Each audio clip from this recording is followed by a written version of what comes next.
Here we go.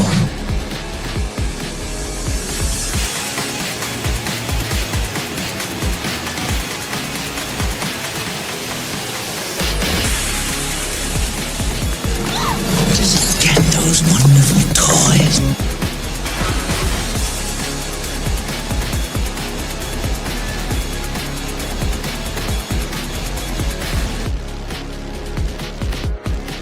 Are you playing in the bathtub with your little doll? Action figure!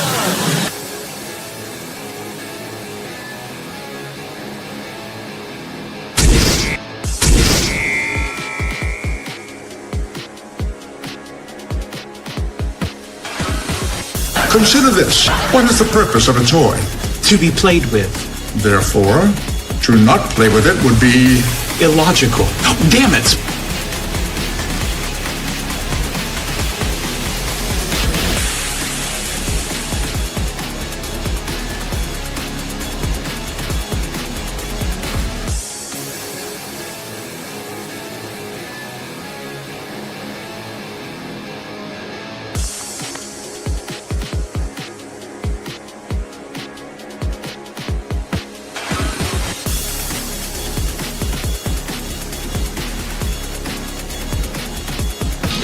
You can do it for the will. I don't want to go through life being a Wonder Wheel murderer.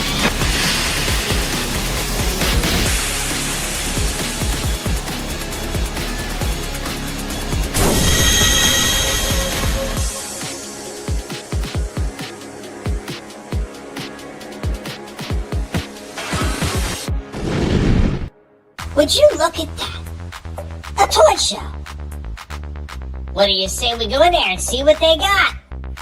Step right up in here, all about wonderful plastic pieces of marvels. Only here on Collectable Past. Hey guys, what's going on? And welcome to another Collectible Past. We're getting ready to talk about some of the toys because collecting isn't for quitters. And anybody who's been a collector for a long enough time knows that your wallet absolutely hurts from not quitting, but so it goes. Man, remember, it's always really awesome to see all you people hanging out there. Remember to share the links out there to let everybody know we're going, because it's always the games with YouTube. It never ends. We've been talking about this for over 4+ years since we've been running this stream. It doesn't end with these people. They're all freaking nuts, man. But I hope that everybody out there is doing well. I see Gap was the first one that was in the house real quick. Yeah, hurry up. I want to see some toys, man. We are getting to it. Padre also in the house, man. What's going on, Padre? And Daytona Falls, man. Good to see you, man. Let's get it. Yeah, absolutely. Let's get it. And with that, we're talking about this awesome host of panelists with us, hanging out. My co-host with the Moseses. We got Vinnie Art. What's going on, Vinnie? Hey, everybody. Yeah, I'm looking forward to showcasing some cool plastic stuff. And also, yeah, a little bit later, I'll drop the link soon. We do have the Kickstarter that's going to be launching next Friday. Not tomorrow, but next Friday. And it's going to be on Kickstarter. So City of Venus is coming at you soon. 96 pages, folks. So it's going to be awesome. But yeah, today we're going to be showing some cool toys. And I dug up a couple of things too. Well, one in particular, I'll get to the other review probably next week. But yeah, I found a pretty cool Spider-Man figure that people are going crazy over right now. Some kind of re-release, but I got the original, so I'll show that off tonight too for you guys. But yeah, looking forward to talking about some more cool stuff. Oh man, and we are going to be getting into just shortly. And of course, as always, one of our other co-hosts with the most hanging out with us, Mr. Shifty. Yes. Hey, hi, how's it going? You son of a bitch. You're just bringing the whole thing down. Like, there goes the energy right out the window. Gone. Oh, my God. I feel like I'm in a pet store with absolutely nothing to feed the animals. This is the most horrendous thing. It's like sitting there where the ducks and everything are begging in the ponds and the koi fish, and you got that big bubblegum machine there with all the feed in it, but you don't have 1/4 to be able to feed them. That's what it feels like right now with that entrance that you gave us. Thanks, Shifty. Just thanks a lot, man. Unbelievable. I'm sorry. What are we doing with this guy? I'm sorry. Yeah. I'm here. Hi. You know what? I am going to pay somebody to put wax strips on your back for the intro of this show. So get some action. It's good to have you with us, Shifty. We got our other host. I'm glad to be here. We got other co-host, Superfan Adam Shawhan. IR present. You son of a bitch. Here goes another one. Unbelievable. Cold enemas coming your way, friend. Right. This is ridiculous. What is wrong with these people? We're here to I bring the don't know. energy up, not down. God damn it. But no, man, it's going to be fun. Now look at that. We drove Adam out. No. He'll be back. Yeah, man. So we're going to get into it. As always, I like to start off this thing talking about some old school stuff. And nothing beats old school better than getting into a segment that I brought to this show exclusively for this show. Vinnie seems to like this one. A lot of other people like this one. We're talking about the artwork of toys. Oh, Here we go. Yeah.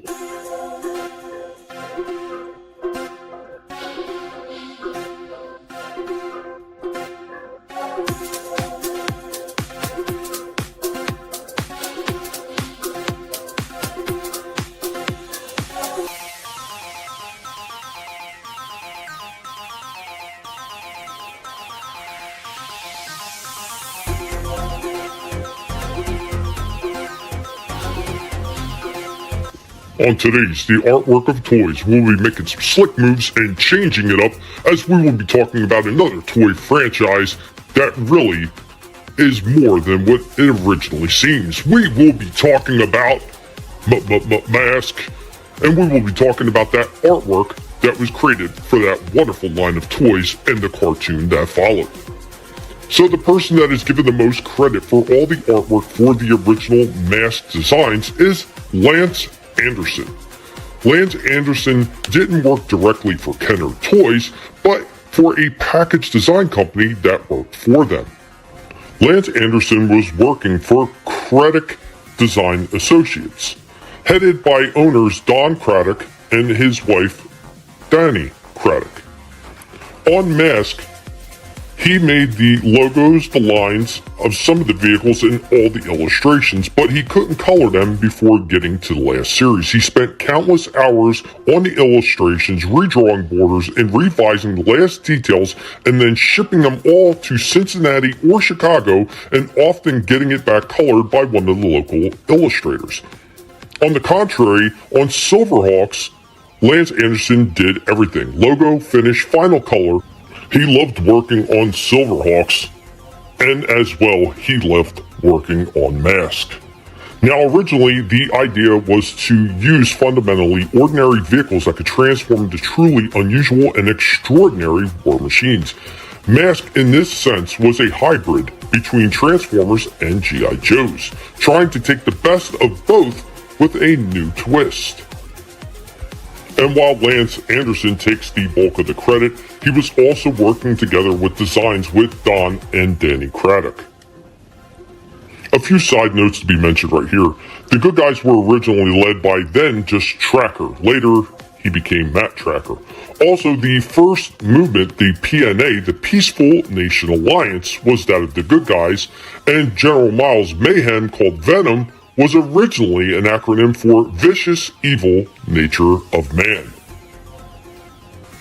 Guys, we hope that you enjoyed this journey through the artwork of toys with Mask.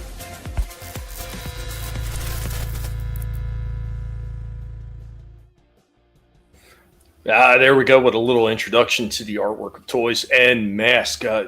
Really a lot of fun to be able to dig into some of the history and see some of the people that actually brought the artwork to life for a lot of these different franchises. I mean, we've done some of the really cool ones like G.I. Joe and you know, with Mask and some of these other ones that we've already done and we've already had running. And the people that put a lot of love and detail into that kind of stuff is the reason that a lot of these franchises remember so fondly today, because it really was that artwork that really just made it just leap off the cardboard or off the boxes and really captured the attention of most people that were either looking to collect these things or, of course, the kids that wanted to play with these damn things. Yep. Mm-hmm. Yeah, it's killer stuff. And I always said that too. Package design is so key on stuff. I used to talk with some of the guys when I worked with McFarlane. One guy in particular, I really like the way he did like the layouts and stuff, and we used to just kind of bullshit sometimes during the day, and it's really interesting because it's just even how you connect the lines to the rest of the box, what kind of imagery you have, it's going to partially wrap around or not, or it's going to be on the front or the back. It is all very, very important, 100%. Yeah, it's a good thing, and I like the team effort too that goes into all of it. Even the photographers who shoot the figures and make them look extra pretty and shit, because they got to put those on the box too, not just the art. So a good synergy, I think. What's going on, Soul Assassin? What's up, brother? Last week when we was going through those pictures of everything that's coming out soon from the toy fair, that we're going to have another wave of really nice box art coming out with those He-Man movie figures. Their packaging is just phenomenal. I mean, the figures look great, but the packages also look awesome too. You know what though? I mean, here's the thing for me. I'm sure that these, the figures probably going to look great, because even when the movies suck, which I'm almost 100% positive this one's going to suck. Usually the figures look amazing. What's going on, Madball?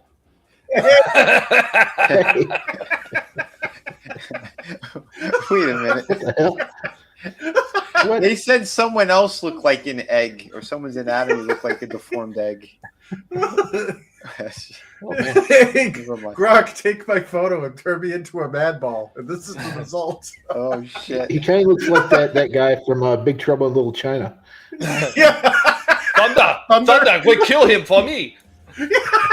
Oh yeah, Soul Assassin, absolutely right. Just like albums, the box art is 60% the same. Yeah, and Gap was like, I don't know where I was when Mask came out, but I totally missed this, man. Yeah, I tell you what, man, they got the re-release of Mask. Really expensive, but the damn things look really damn cool. Like, if I had the extra money to be able to pick them up, I would get them. They do look phenomenal. Well, what did they do to Matt Tracker? They turned him black. Oh, in the comics, yeah, I saw that. Yeah. Oh. Well, I think they did that in one of the G.I. Joe figures too. They did a G.I. Joe figure where it was the same from the Vinnie Bros game, Bullet Fish. But all right, going into the next one, I'm going to show off a quick review. Usually I don't do a review this early, but this one is one that Vinnie already covered, and I wanted to get my 2 cents on this figure since I finally did pick it up, and I want to see what Vinnie thinks about my assessment, or should I say Windcharger's assessment. Here we go with another toy review. We are hanging out with Windcharger. Windcharger, the brand new Transformer. It's Sci-Fi Pig. Hanging out right here as we're getting ready to look at something that is Transformers related. So what are we pulling out of the back this time? From our stockpile, we got Legacy Evolution, and we've got Beachcomber. I'm waiting to take a look at this one for a little while. We did pick this one up extremely late to the game, but we are ready to take a look at this. And of course, as always, we're going to have our resident pig tell you all about this one. This is going to be your first official video where you're going to be doing the review, Windcharger. Are you ready? Are you ready? Let's get into it, Windcharger. Go Beachcomber in a stationary pose. Let's go ahead and get the G1. There he goes, standing next to the G1. Let's go ahead and stop the dial. Bring them in. But I mean, as far as the look and the aesthetic, with this new one capturing what the G1, like, not bad at all. Of course, looking a little bit more like the cartoon, there are rubber wheels on here too, which is a lot better than the cheap plastic ones that have most of the other figures. There go Beachcomber in a bit of a pose. He doesn't have very good head movement. He does come with this little parakeet that you can kind of put up on his shoulder. It's just a little rubber, tiny parakeet. It doesn't have a whole lot of detailing, but a nice little addition, something from the cartoon. Here we go with another pose with Beachcomber. As you can see, he does have a blaster gun that also doubles as part of his buggy vehicle form. And yes, the acid test, a Beachcomber can get down into a perfect kneeling position. We'll go with a little bit of a running pose with Beachcomber right there. Here we go with a little bit more dynamic of a running pose. And as you can see, he's balanced out pretty good with that other leg kicked all the way in the air behind him. And one more pose with Beachcomber right there, all stretched out, man. All the movement in this one is pretty damn good. Rockers, knees, elbows, twists and turns in the biceps and down the thighs. Everything is there that you need. The only thing that is not there is a lot of movement in the head. There's no real rock and there's no real back and forth, no up and down on this one. That is the one takeaway. And then finally, there was the vehicle form. I will say that this vehicle form, it's not great putting it in. Things don't want to really line up properly and snap into place very easily on this one. This is not really an overall great design. The original one was black. It just looks a little bit off. The way the windshield is kind of like the old one. It looks like it's a little bit too high for a splash windshield, though. I mean, you're not going to see shit. And then the back end with the engine was a lot more prominent on the older one. It just looks like super stumpy on this one. Overall, though, I guess we can get this Beachcomber. We can give him an 8. We can give him an 8 out of 10. Yeah, so there we go with that. What's going on? Chaos Hoy's in the house as well. What's up, Chaos, man? Good to see you. Pigs are doing okay. All the pigs are safe and accounted for right now. Johnny Lawrence also in the house. What's going on, Johnny Lawrence? Wait a minute. When did we get Meatwad Fisk in here? Oh, you missed it. Yeah, it's Madball Fisk. We also got Canadian Spider-Man. What's going on, Canadian Spider-Man?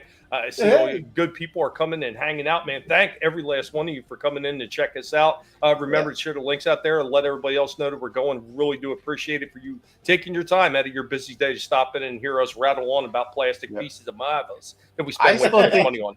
I still think it's angry brown egg, Chris. That's what I see.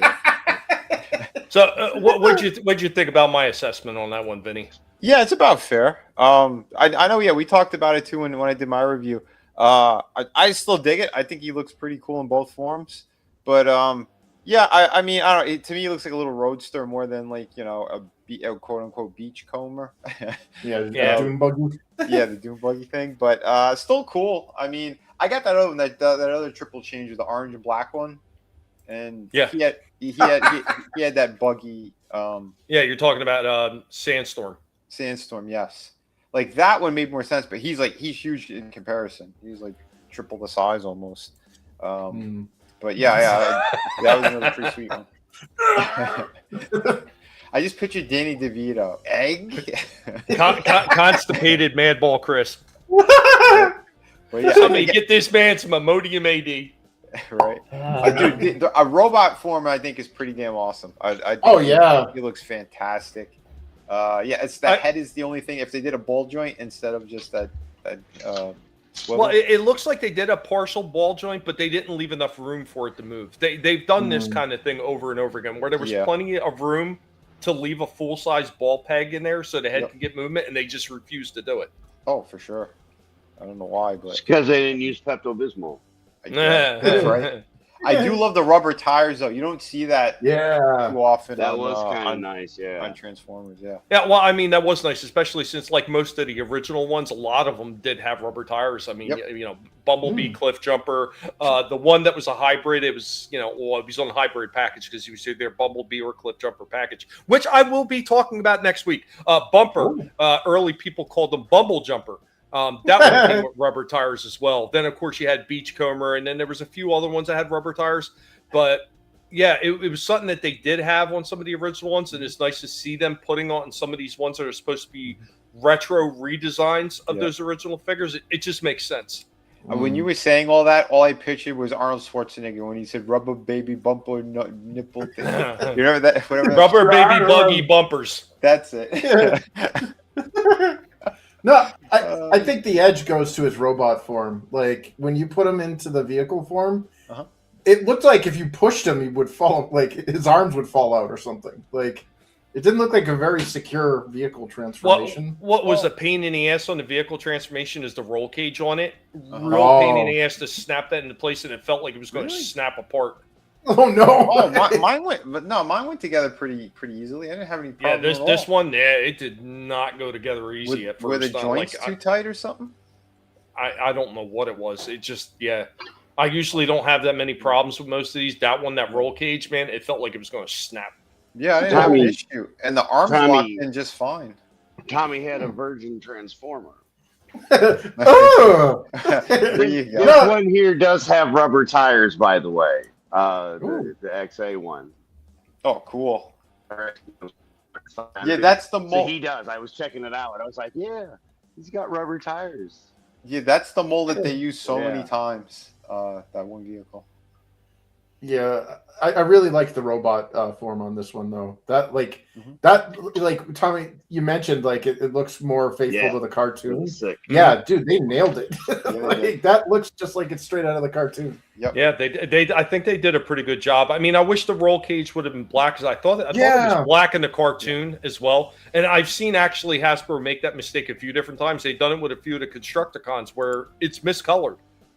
They miscolored it from the cartoon. They've done it on a couple of them. Most of them they've gotten fairly accurate with the color, but they messed up with the actual design of the pod. So Hasbro's good for that because they don't remember what the source material is. They're just too scared to look or something. I don't know. Don't forget too the inconsistency in the cartoon with colors and stuff too.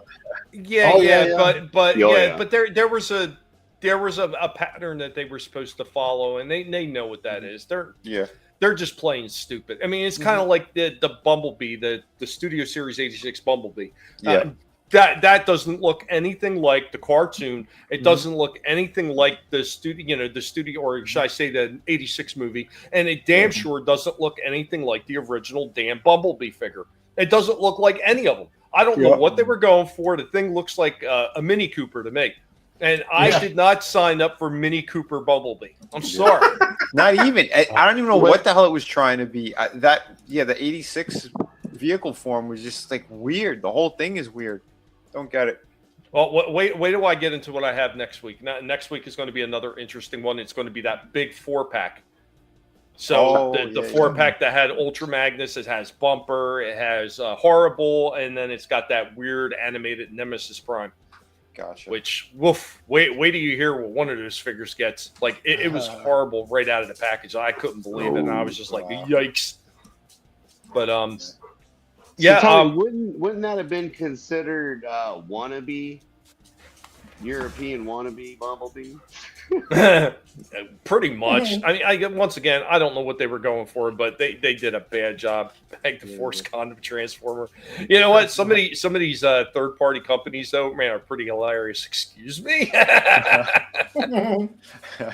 But I got another one here for you. We're going to get into with Indy. Indy always come in with the good stuff. We're going to get into something we haven't done in a very long time since before I had my little stay in the hospital. We're going to get into toy origins and history with another older franchise. Usually these ones are very old.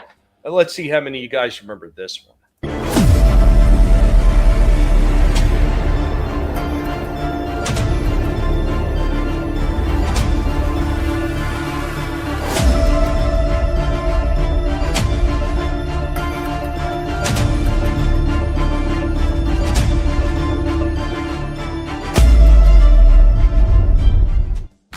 It is I, Indy of the Guinea Pig Collective, the archaeological pig.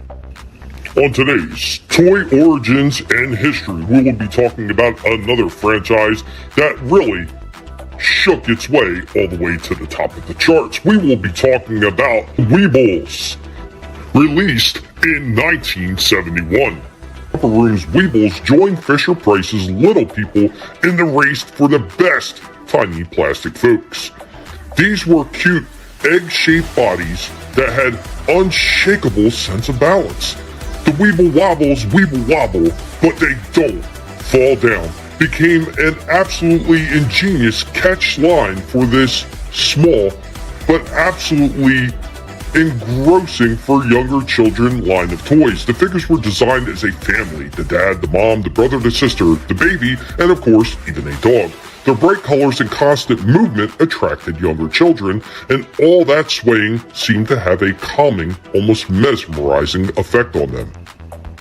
Who created these weebling little egg-shaped toys? These were created by Ned Strongen for Hasbro's Play School division. Tipping an egg-shaped weeble causes a weight located at the bottom center to be lifted off the ground, and once released, gravity brings the weeble back into that upright position. And that famous catchphrase, the weeble wobble, but they don't fall down, was coined by advertising executive J. Mitchell Reed. The early 1970 models were often peelable, meaning there were stickers on the outside, but were later improved to non-peelable designs to prevent wear. And by 1977, the tumbling Weebles were introduced.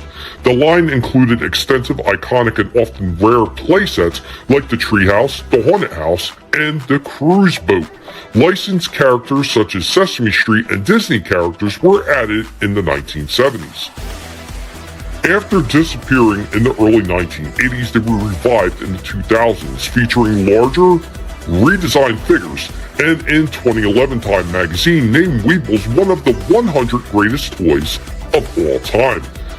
The brand was scheduled for another relaunch in 2024 through Play Monster. Guys, how many of you remember, or how many of you had Weebles? We hope that you enjoyed this toy origin and history. Thank you for joining us on this Toy Origins and History with me, Indy, of the Guinea Pig Collective. We got one on panel. I know. See, we're talking about the egg shape. No, I said haunted house. It would be funny if they had a hornet house, though. Johnny Lawrence, I threw one and hit my cousin in the head with a weeble when I was a kid. I got spanked for that one. When it landed on the floor, did it not fall down? Yeah, isn't that other boy in the video too old to be playing with wobbles up? Possibly. So when did the Guinea Weeble wobbles, Tommy? I don't know. We need some. No. We need some. Whorehouse. What? Those things were actually a brilliant design for little kids because, unlike the little people who they could swallow and stuff, like those they're basically just like bulletproof eggs. You know, especially the ones with the painting underneath the clear plastic window, so it can't scrape off. Like, yeah, that's one of my earliest memories. Holy crap, dude. Well, remember the real early ones that came out in the early 70s? They actually had stickers on the outside. Oh, geez. Yeah. Yeah, well, I was 74, so, like, by the time I got them, like, I had the Tigger and the Winnie the Pooh and then the Eeyore and stuff. I actually mixed them in with the little people because they were about the same scale. But, yeah, those Weebles, man, that's like your best, like, starter action figure for like a toddler or pre-toddler. Well, I somewhere in the back I still have one of them. I have the Wild West setup. Oh, get it out of your back. That's probably why you can't sit down right. I have Tommy's favorite company's main mouse Weeble wobble that wobbles and weebles, but it doesn't fall down. I got the Mickey one because I'm not in the house, obviously, but yeah, I remember. And if I can find a picker, I'll put the picker up. But I'm not sure. I thought I showed it during the video. Here, I think I might have it. Hold on one second.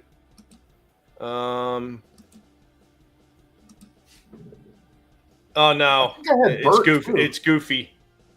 Oh, wow! I thought it was Mickey, but it's Goofy. Yeah, it was an older one. Like 50 years ago. Oh my god! And my Mickey still has his ears.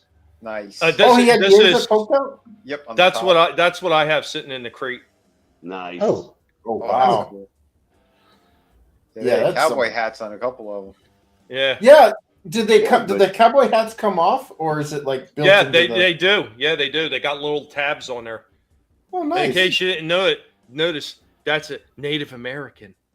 Oh yeah. He had the feather on the side of his head. Stop, Chris! It's gonna start raining. What's going on, RR? Man, good to see you. Yeah, Weebles was definitely something I had a lot of fun with as a kid, and then I still had a bunch of them, man. I don't know. I'm sure that some of them might be worth something, but it's kind of like, do I really want to sell them? Do I really want to sell them? Dude, that's like kid. Sorry, Vinnie. The only kid toy I have from being a child is that Mickey Mouse Weeble Wobble. I never lost it. You know what I mean? Like, it's the only thing I have left from my childhood. Wow. Yeah. Well, dude. Well, before I pass it off to one of you guys, let's do like I always do, and let's hit a commercial break, and let's really stoke those nostalgia vibes for the old Weebles. Guys, hope you enjoyed this commercial break. We'll be right back.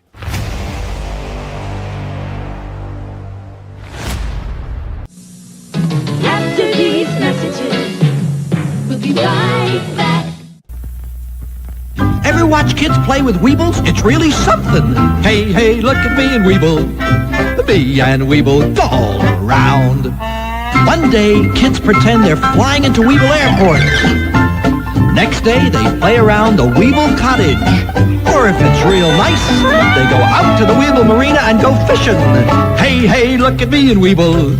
The Weebles wobble, but they don't fall down. Romper Room makes Weeble toys. It's the Mickey Mouse Magic Kingdom. There's a lot of fun around. Will you take me to the Magic Kingdom? Sure, Daddy. Let's ride the monorail. Hi, Mickey Weeble. Hi, Donald Weeble. In the Mickey Mouse Magic Kingdom, Weebles wobble, but they don't fall down. Here comes Mickey Weeble down the Weeble slide. I caught him in the teacup ride. The Mickey Mouse Magic Kingdom. There's a lot of fun around. Mickey Mouse's Magic Kingdom. New from Romper Room. Assembly required.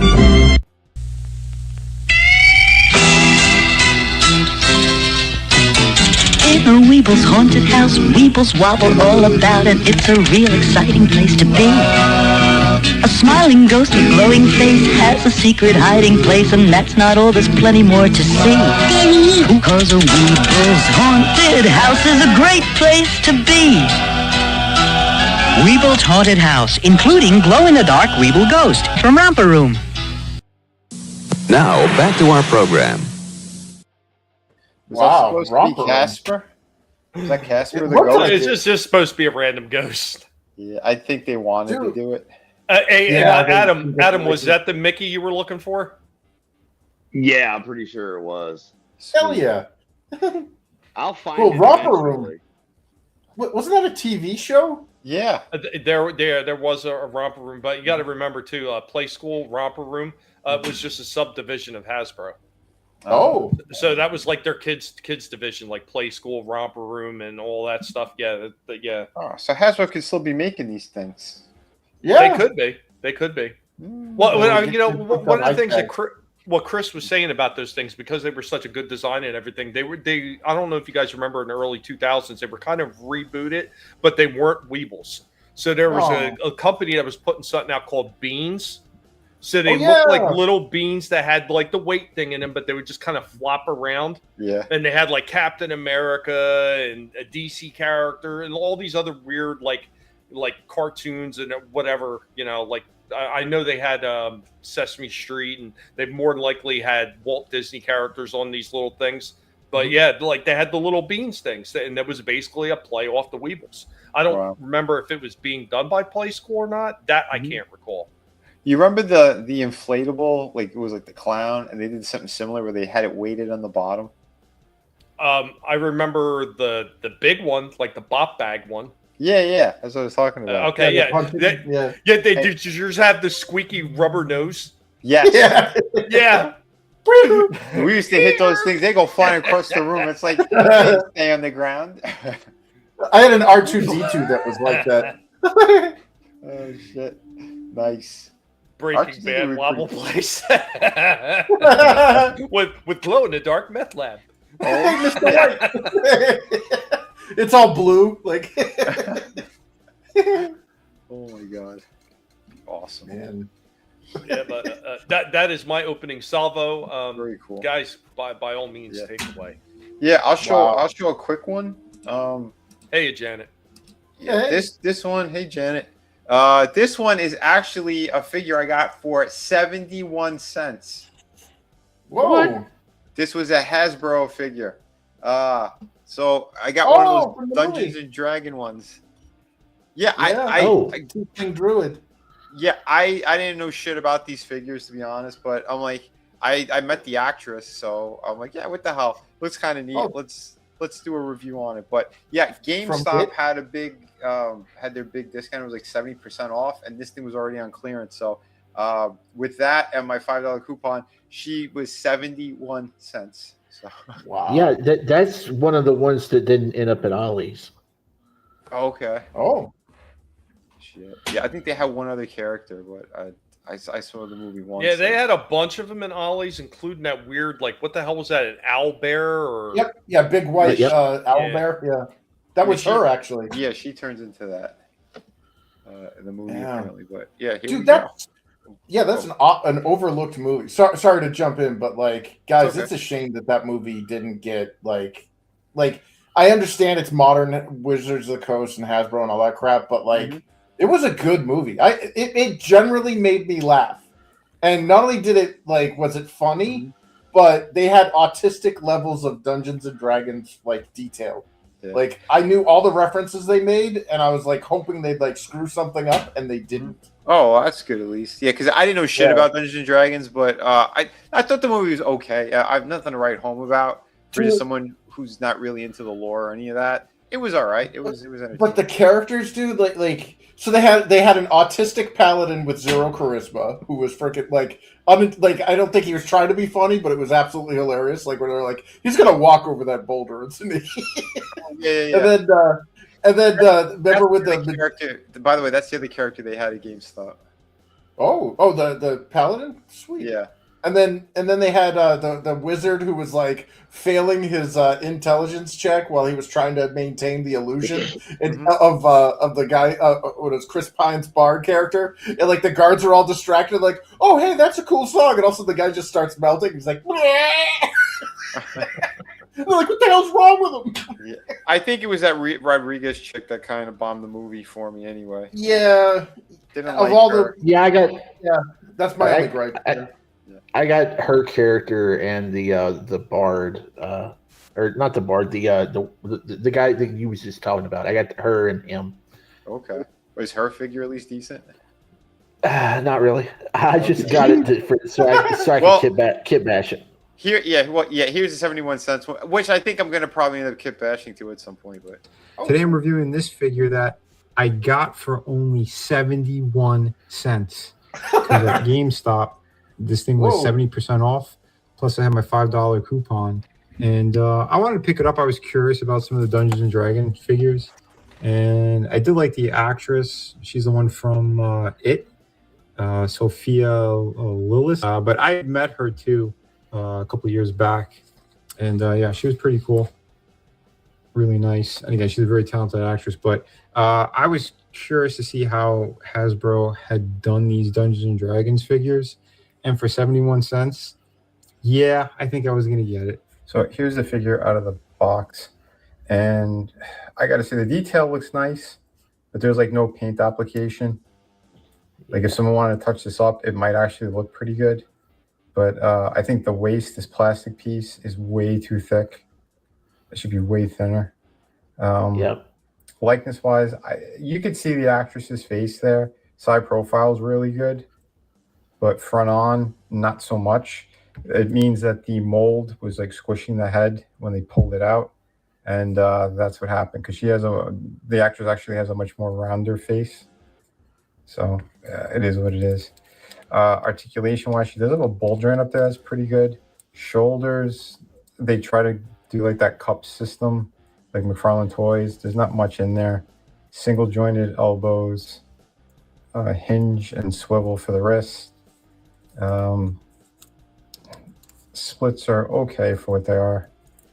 She has thigh cut, double hinge at only, it goes about that far. That ain't too bad. Bowl jointed tail, and if you want to pop that out, you could. Have the hinge at the ankle, not bad for the rockers. Accessory wise, this is all she comes with, and it just like clips onto the arm. But because it clips onto the arm, you do still have some movement there. That's not too bad. So if you want to keep that on, you could. Apparently this has a hinge on it. I don't remember what this was. This like a slingshot in the movie? I can't remember. Here's how she compares to a Marvel Legends figure. So she is kid size. if you want to do some custom work, use the head or something. Here is how she compares with a Black Series Star Wars figure. That's pretty good. So maybe you could actually fudge it into that kind of a display if you want. But again, for 71 cents, yeah, I'm fine that I got it. It's not a bad figure, but no way would I pay retail. I hope you guys like the review. Remember to hit like and subscribe. More coming at you soon. I'd buy that for $1. Right? Under $1. Yeah. But yeah, not bad for what it is. But like I said, yeah, this thing has a lot of shortcomings. If it was at Ollie's, yeah, go for it. I'd say, but full price, hell no. Well, I mean, like Shifty was saying, I don't think I remember seeing her. They do have a lot of these Dungeons and Dragons that just they've been pegworming for a long time, and they have some of the cartoon ones. I think that the cartoon ones, I think that they seem a little bit better than these. But I understand what people say that a few of the characters, like Bobby, has very thin arms, so you got to kind of be careful when you're moving his legs and his arms. But I didn't have any issues with the one I have, but. I think they're good. They didn't have her. They had several of the others, but I've never seen her there. That I was just going to say that Han Solo, man, his pants are way bluer than I originally thought. That wow. I think they took some liberties with the colors on that figure. Jesus. Yeah, well, don't forget too. I have an extreme light on top of them. So okay, yeah, but that's awful blue. I hate the Chinese girdle that they put her in. Yeah, because she didn't have that in the movie, and you can tell that like somebody from China worked on this because when I was working at that mobile Ubisoft game and we were doing Milliken of the Weald, Robin Hood. They put him in one of those like Chinese girdle things where it's like it looks like a really wide belt that's like made out of cloth, and it's like, in what European setting have you ever seen that? Yeah. And they gave it a her here too, and it's like, yeah, you guys gotta like branch out in your research. I know, because I don't. Yeah, see, you don't see it there. Like, yeah, it's like a tunic with like a flip. Yeah, like paneling and stuff. Well, that's their poor attempt at trying to make that. I mean, unfortunately, a lot of these companies still can't figure out how to do stuff like that. I mean, you look at McFarlane. Like, how many times has he screwed up fundamental aspects of an outfit because his people were just too dumb to figure out how to freaking do it. But again, hold on. Hold on. Thanks, Janet. Appreciate that. And what's going on? Happy man. Hey. And Soul Assassin said that there's a Jewish joke to be made there. But go ahead, Vinnie. No, yeah, what I was going to say is it's funny that you said that about McFarlane because it's the same shit. He outsourced to China. So when you see those silly mistakes, it's because it's the same people who are working on the same shit. Like I said, when it's in-house and it's people who are actually studying the source material, you're not going to have those mistakes. China doesn't seem to care. They just crank these things out. But both of the figures I got from that line, they both have like sashes and loincloth kind of pieces, and they restrict the movement of the legs. Well, it's the same as this one, it seems, because he's got that little piece that hangs around the waist. It's just I don't know what they're thinking. And the fact that they tried to get $25 a piece out of these things when they came out, there was no way that people was going to buy these, especially when it came out during a time when they didn't have the plastic on the box, because you can't see it. You can't see you're what hiding getting, the. Exactly. Real quick here. Shadowhawk Talks also in the house. What's going on, Shadowhawk Talks? Up? And real quick, also, Happy says, did you guys hear about a truck full of McFarlane toys that got stolen last year? Oh, damn. Yeah, the Supergirls. Yeah. So they claim. I think that whole thing was bullshit. It was a stunt. Marketing. Yeah. I don't know. Well, can I just say something about Dungeons and Dragons and action figures? Like, they have a very bad track record with action figures. Do you guys remember way back in the day when, in the early 80s, when they had the Dungeons and Dragons action figure line, and they had the Saturday morning cartoon, and none of the figures were from the Saturday morning cartoon? I'm like, who the hell is Strongheart and War Duke and what the hell is the Snake playset? I want to see Bobby. I want to see Eric. I want to see Diana. And like, nope. Yeah, Again, they don't know what the hell they were cartoons doing. and characters, and they gave you that. Right. By the way, I was going to say that too. That was probably my favorite part of the movie. That guy with the five questions. That was really. Yeah. See, like it was funny. Like I mean, I know I laugh and everything. I have that awful hyena laugh I do on panel, but like when I watch movies, like it's real hard to get me to laugh. And that Dungeons and Dragons: Honor Among Thieves. I was like the 5 questions with the dead guy was funny. Mm-hmm. The guy that's like one side, he like pushes our heroes out of the way just to get absorbed by the gelatinous cube. It's like, oh, you're screwed, you know. And then the melting illusion and the hither thither, whatever the hell that was. Well, let me tell you something, Fisk. D&D is the devil. Fisk, power of Christ compels you demon worshiper. Well, I honestly, I'm grateful that the Satanic Panic did not hit Pelham, New Hampshire, where I grew up, because our Catholic, the diocese or whatever, the parish, they actually, when we hit the recession in the early 90s, they actually let us use their bingo hall. And Father Ed, who is our priest, actually sat in and watched us. He's like, yeah, you guys are cool. And he's like, just, clean up afterwards and, here are the keys, like, have fun. So I had free range on the weekends in that parish with my friends. And he, there was none of this, like, you're going to hell! Like, none of that stuff. And to let a Jew into a Catholic church to play the Satan's board game, like, hell and yeah. you didn't catch on fire. I mean, this is just an amazing tale right here. Like how one man survived a D&D adventure in a Catholic church when he was Jewish. Kids and dogs living together. It's amazing. I can't believe the whole of Israel didn't crumble under its own weight when you did that. St. Patrick's Church was my sanctuary. He survived the D&D campaign, but the priests were just a little bit too handsy.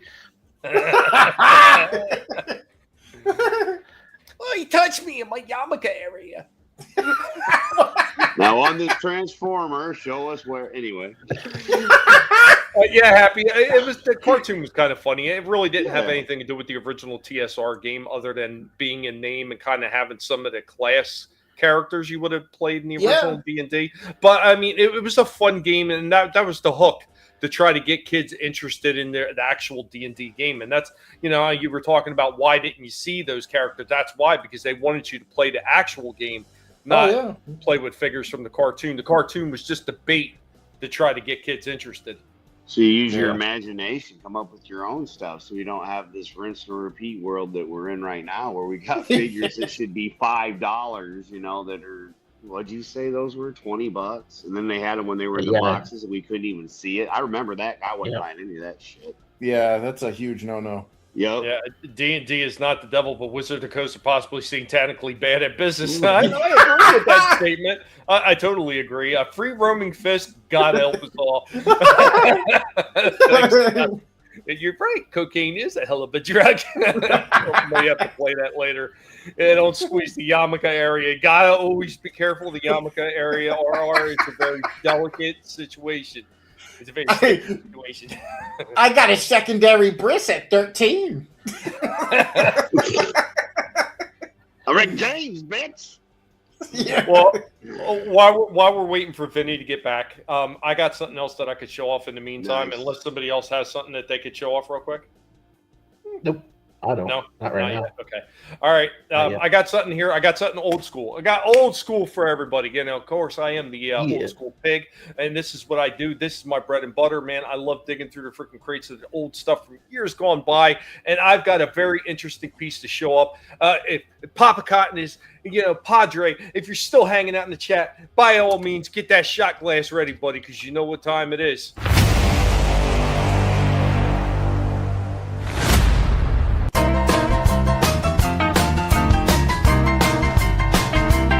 That's right, guys. We are back with another old-time toy show-off. So what are we showing? We're going to start with the box. Okay, the box is not in the greatest of shape, but look what we got there. We've got Metroplex. Yeah, this box is a little worse for wear is the way I wound up getting it. And it's mostly still all there, though. Pretty cool to have the box. The box, of course, is just kind of like a little showpiece for the main star. And then, of course, you know what that means. We've got Metroplex. All right, man. Got our Metroplex right here. This guy is almost 100% complete. And there we go with our Metroplex out of the box. Before we put all our accessories on to see how big Metroplex is, here's an original Sludge figure. Sludge was only a little bit shorter than Prime and a little bit shorter than Grimlock, but you can see how much bigger Metroplex was than the average figure. Of course, Metroplex came with hands. Pop right in, right there. Yeah, I know his arms are a little stumpy, but that's what it is for all the movement. Yeah, these pieces right here, they just kind of go in there. First game was the biggest guns. Unfortunately, both of the missile pits are missing for these, so that's actually something else that's missing out of this Metroplex, but those guns will fork right there, getting that afterwards. I don't know if I have enough time to transform in all his forms. He also has some side guns going up on his arms. This guy's got tons of different weapons. He also comes with a little tank right there called Slammer. There's a whole bunch of other like pieces and everything. Like there's just tons of different weapons that work on two Metroplex in various positions, but it's also got a little missile piece called Tower, where the one was in a Blazing City mode, also be for Blazing Robot mode as well, so there we go. Not a whole lot of articulation, obviously the arms move as they keep open. The head did not turn at all. Little pieces on top of his head kind of turned, but there's a lot of things that happened with this guy. We'll try to get to some of it as quickly as possible. I'm feeling a little bit dopey. I literally forgot that these came down a little bit, so his arms weren't quite as stumpy as they appeared before, so yeah, I missed that. So one of the things you do with the original Metroplex is you take all these little disparate pieces and everything, and you kind of port these all together. And what happens is these become a robot of their own. Yeah, this becomes what is known as 6-gun, obviously, because he's formed from the 6 different gun pieces of Metroplex. So those would be his arms. And there you go with 6-gun. Also, this little guy, Scamper, he does transform. Yeah, the whole roof assembly is missing from this guy, so I cannot transform him. Well, there we go with Metroplex in his battle station mode. And there we go with Metroplex in his city form. You had this little button right here. Yeah, it's supposed to push him out better than that, but there it goes. And it's got the ramp, and all your mini bots can actually fit on Metroplex very well. Guys, hope you enjoyed this look at the G1 Metroplex.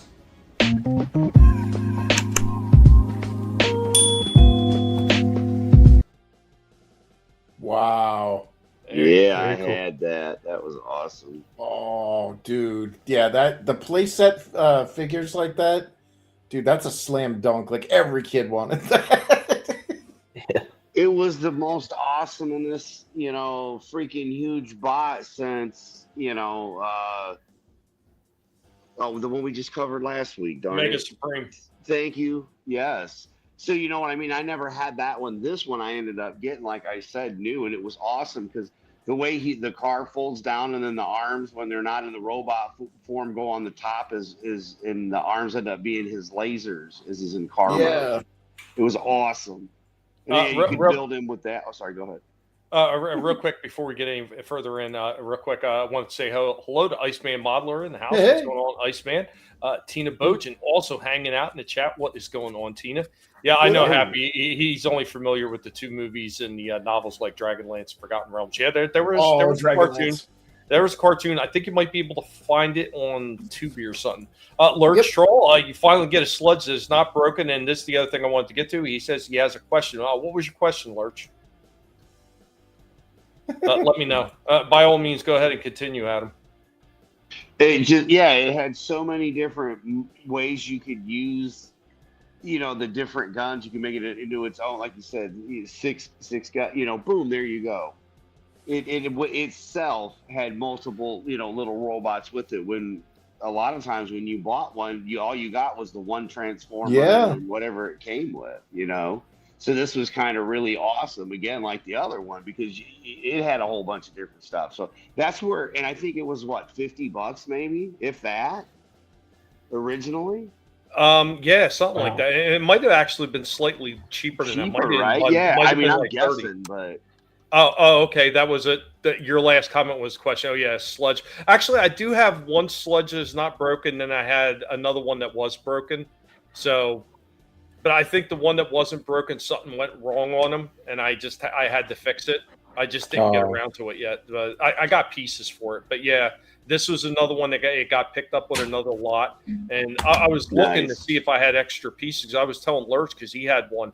And I was looking to see if I had any extra weapons for sludge, and I surprisingly did not. I've got slew of extra weapons. Sludge was one of the ones that I didn't have extra weapons for. I was like, wow, I can't believe this. I thought I did. And what's going on, man? Keely, good to see you. Good morning from Bangkok. You're having an excellent morning, man. Yeah, man. that was a nice thing about Transformers, though. You had guns. That's why GoBots kind of suck because they didn't have them, but GoBots still. Well, that's not entirely true. Some of the smaller GoBots did have guns. Not many of them. Most of them might have had stuff like a Coptor. He had his blades that came off, and you put it on his hand. But the Super GoBots, some of those came with guns. I never had one. I only ever had the original, just like the originals. You know. Yeah, the small diecast. Small like a Hot Wheel Matchbox sized ones. And like I've talked about that before. I'm pretty sure that's why Bandai did them in that size. They were trying to capitalize on that Matchbox and Hot Wheels craze with so many people collecting things. Like these are smaller to collect. They're easier to collect. You can put them in your pocket, take them to your friend's house. And you know, I can't argue with it. What I can argue with is the terrible approach that they had when it came to Tonka and partnering up with licensing. Instead of doing like Takara and Hasbro did and unifying the brand and propelling the whole brand forward, Bandai did their own thing with Machine Robo and Tonka did their own thing with GoBots. And then both of them man. Fatality. Pretty much. I mean, they waited until the Transformers was off the freaking ground with their own cartoon and their own freaking comic before they decided, hey, you know what? Maybe we should get a cartoon together. A little bit late for that. A little bit late. You're already waiting till the competition is starting to run right past you. Decide, like, hey, maybe now's a good time to try to play catch up with them. Like, you had a whole year. They had a whole year. Wait. So you're saying that the challenge of the GoBots came out after the debut of Transformers? Yeah, the Transformers cartoon. Yep. Wow, man, they already kind of were trying to shake the Temu version of Transformers. Do you remember that as a kid? Like you're like, oh, I want to get like the Insecticon, or I want to get like Megatron or whatever, and then you get Leader 1, and you're just like, I don't know. See, I had a fondness for GoBots too. I didn't like them. But some of the other like knockoff ones that they had out there, some of those are really bad. Some of them were actually kind of cool, like the MC Toys and what was it? The other one, Zybots. Some of those were actually kind of cool. But then you got the super cheap ones that didn't even have a name on them. They might have had made in China, no date stamped on them at all. Those were the bad ones. Like you go to transform it, like click snap. Oh. It's like hollow plastic. It's all soft and stuff. You're like, it's like the car. Only 3 of the wheels touch the ground. Yup. Just barely bigger or better than a Cracker Jack prize, you know. Yeah, you know what? Starbots out of the freaking Kellogg's was actually cool converting toys, though. They were super cheap. They were super cheesy, but they were cool. And I still have a bunch of them. Nice. Dude, I liked the McDonald's Transformer or like. Oh yeah, the McChangeables. Happy Meals. Those were awesome. I've showed those off numerous times. Hell yeah.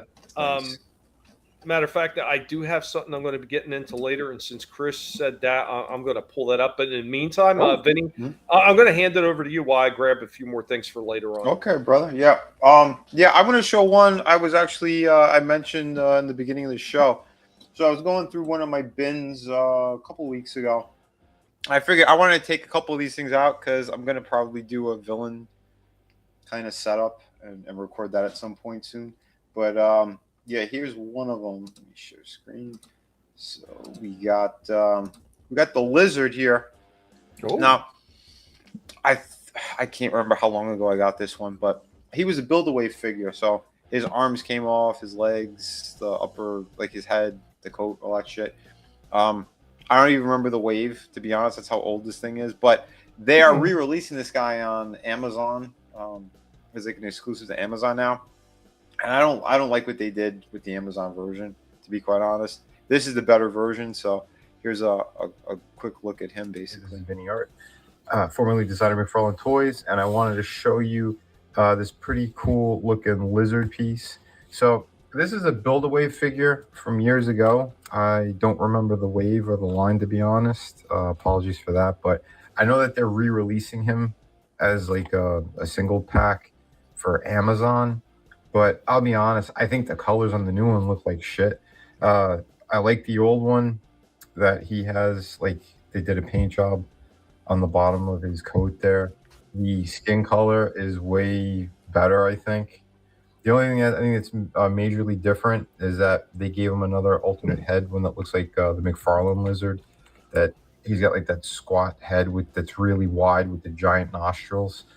I'm not a fan of that one, but otherwise it's pretty much the same figure. And I just want to do a quick little review. But yeah, if you want to take the coat off, you could. But the thing is, he's going to have white arms. But anyway, let me put it back together. But I will say the articulation, I think it needs some work. Like the legs can't go straight at all. Yeah, he's a lizard, but that's about the range you get. Double jointed knee, and this is all you get. The feet are okay, I guess. But all the balance comes from the tail that is multi-jointed as well. Again, nice sculpt work. The overall piece looks awesome. He looks incredible on a shelf, but he has his limitations. The jaw, that opens and closes. He's got the up and down. He has a little bit of a ball joint by the neck, sort of, but it's mostly just swivel, kind of. Arms aren't too bad. A better range in those than anywhere else on him. He has a crunch, so he can get even lower. And here he is with a Spider-Man. I just grabbed the nearest one that I had that's not in a fixed pose. But yeah, not too bad. Height-wise, I think they work okay. If he straightens up a little bit more, like you can see, he's a pretty big figure. Not too bad. And because, yeah, I was going through an old bin, I also found a really cool Mysterio from years ago. I don't think I ever did a review on him. Really cool looking piece. Again, we'll just do a short one. No big deal. But yeah, remember to hit like and subscribe. Thank you guys again for watching. More coming at you soon. And keep an eye out. I do have a new campaign that's going to be released on Kickstarter March 6th. So yeah, if you're watching this a little bit late, head on over to Kickstarter and go check out my new campaign, City of Venus, Dead City. So yeah, the Magneto, it's the movie version. Mysterio. Yeah. When I guess I said before, but yeah, you said Magneto. Magneto. What did I say? Magneto? Mysterio. My bad. That's a but nice yeah, one, the Mysterio figure. Yeah, it's from that movie. What is it? Far From Home. Yeah, Far From Home. But yeah, that is one of the best Magneto figures. I know they did one like the cartoon. He's like all beefy, and they gave him like really bright green. Didn't they just they were set to do another one where it's actually more like the comic accurate version? Yeah, that's when it just came out. But I think they went more with the animated, because it's carded like the animated series ones. Okay. And they went more with that color scheme. Now, granted, he does have the alternate heads. He's got the one that has like the translucent head with the snake going through like the skull of the eye and all that. And then he comes with the regular his human head with the blonde hair. Mm-hmm. So that's specific from the cartoon. It does look really nice, but again, he's very hard to find. One and two, the colors are they're way too bright. Same thing with the new lizard that's coming out. That's why I have no interest in the new one. That it's the same exact figure, except the paint is like the green is like hyper gross green. I think that the rest of the paint job looks kind of odd. This one looks good. He actually looks like, a proper lizard. You want the kind of darker colors. and the two-tone that's kind of on him. But you know, if you want to punch it up more, you could dirty up the coat and all that. But that figure's still really nice. He looks awesome on a shelf. A little bit limited, but still really cool looking. So there you go. So was that nice? Kind of blast from the past review. Awesome. Yes. Cool. All right. Real quick, I want to show one more other small thing. So I actually got a few things that I'm going to be showing off later. So I didn't do any new pigmations today, but I am going to be showing off some of my early pigmations and some of the newer stuff just to show you where I, show everybody where I'm going. But this one is specifically for Chris, so I brought this one out. Chris, this one's for you, buddy. Oh.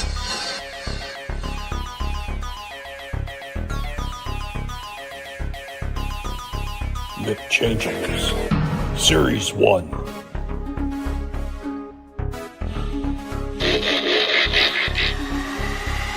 McChangeables, Series 2. Fight!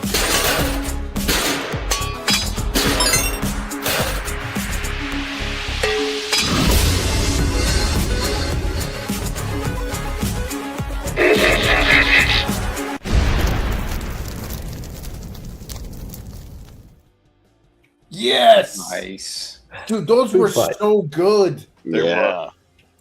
Man. Those were awesome. Dude, that was like the last time I honestly was like excited for a Happy Meal. Like when those things came out.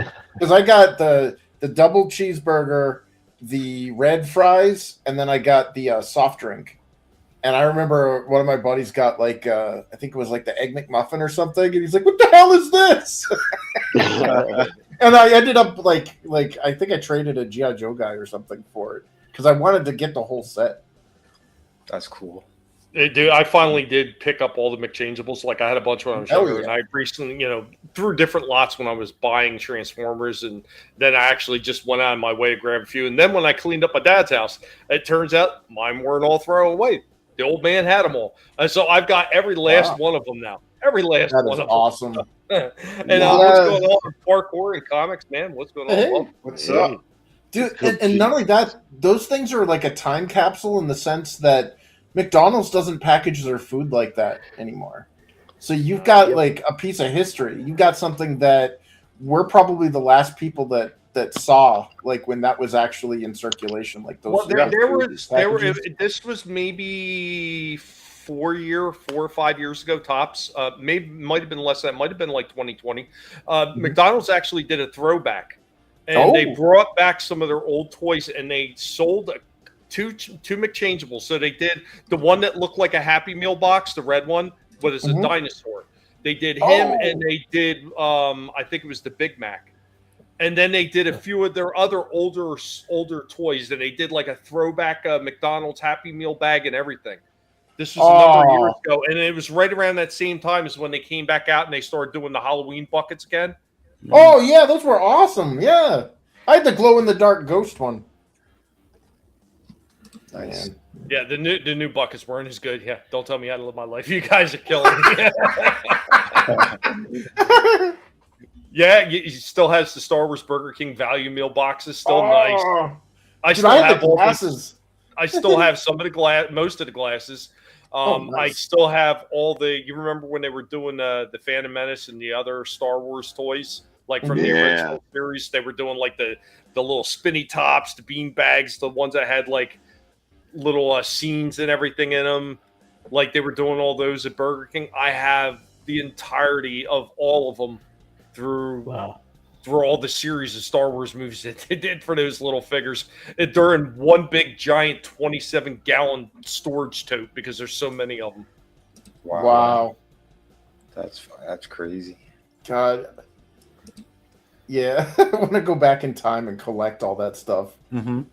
Soul Assassin, you've never seen it? I've showed off some of the giant boxes I have of Transformers parts. It's ridiculous. Go ahead, Chris. Yeah. I mean, these are toy lines that like they're gone. Like if you didn't get them, then they're gone, man. Like like you might find a few of them on eBay here and there, but we're not going to get like the way that a lot of other toy lines kind of get like revisited. You know, and it just like the Burger King Kids Club. Like if I recall, I remember one of them. The Burger King Kids Club was like a kid with like a wheelchair or something, and he had like a Sega brand Wheels. His name was Wheels. Yeah, and it was now Sega that branded. kid's probably in the meat. Yep. Nowadays, if you call that kid in the wheelchair Wheels, they become you're a bigot, you're a bigot. But like, do you remember? Real quick, what's going on? Tree Rock Creations, What's man. up? What's going on? He has some of the Star Wars glasses too, and then we got our lizard in the house. What's going on, what's up, buddy? What up, buddy? Yo. Oh yeah, the Taco Bell Phantom posters. Yeah, I have a couple of those. I'm sorry, Chris. Go back. Go ahead. No worries, man. Yeah, I miss like now that we have like communist brutalist architecture at like McDonald's. It like you feel like you're walking into like a child sweatshop, like exposed ceiling, like it just looks very uninviting. Yeah. Like remember when we were kids, dude? Like going to McDonald's was like an event. Bro, you all had the colors too inside the building.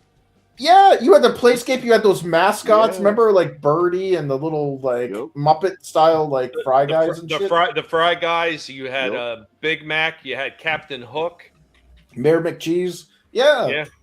And we don't have that. Like, I mean, it's like the restaurant business just said, you know what, screw kids. Like screw those kids. Well, I mean, we don't know what's in the meat. Yeah, well, but it's like there were birthday parties. I remember and it wasn't like some ghetto like trash crap. It was like, it was like one of my friend's birthdays. He's 9 years old. We're all going to McDonald's, and we'd have like Happy Meals and get those cool toys and stuff. It was like having like and they weren't like the Happy Meal toys when we were kids. Like I know it got worse toward the end, but like. They weren't like I think somebody had mentioned earlier, like the Gumball Machine crap or the Cracker Jack toys. No, these were like legit. Like somebody had mentioned the Nintendo branded ones. Dude, I had a Mario that like you could press down with a spring and a suction cup and he'd actually jump. Nice. Like, yeah, they were like really well put together. And they even remember before the whole gender non-binary crap. They actually, you drive up to the window when you'd order, and they'd be like, do you want your Happy Meal for a girl or a boy?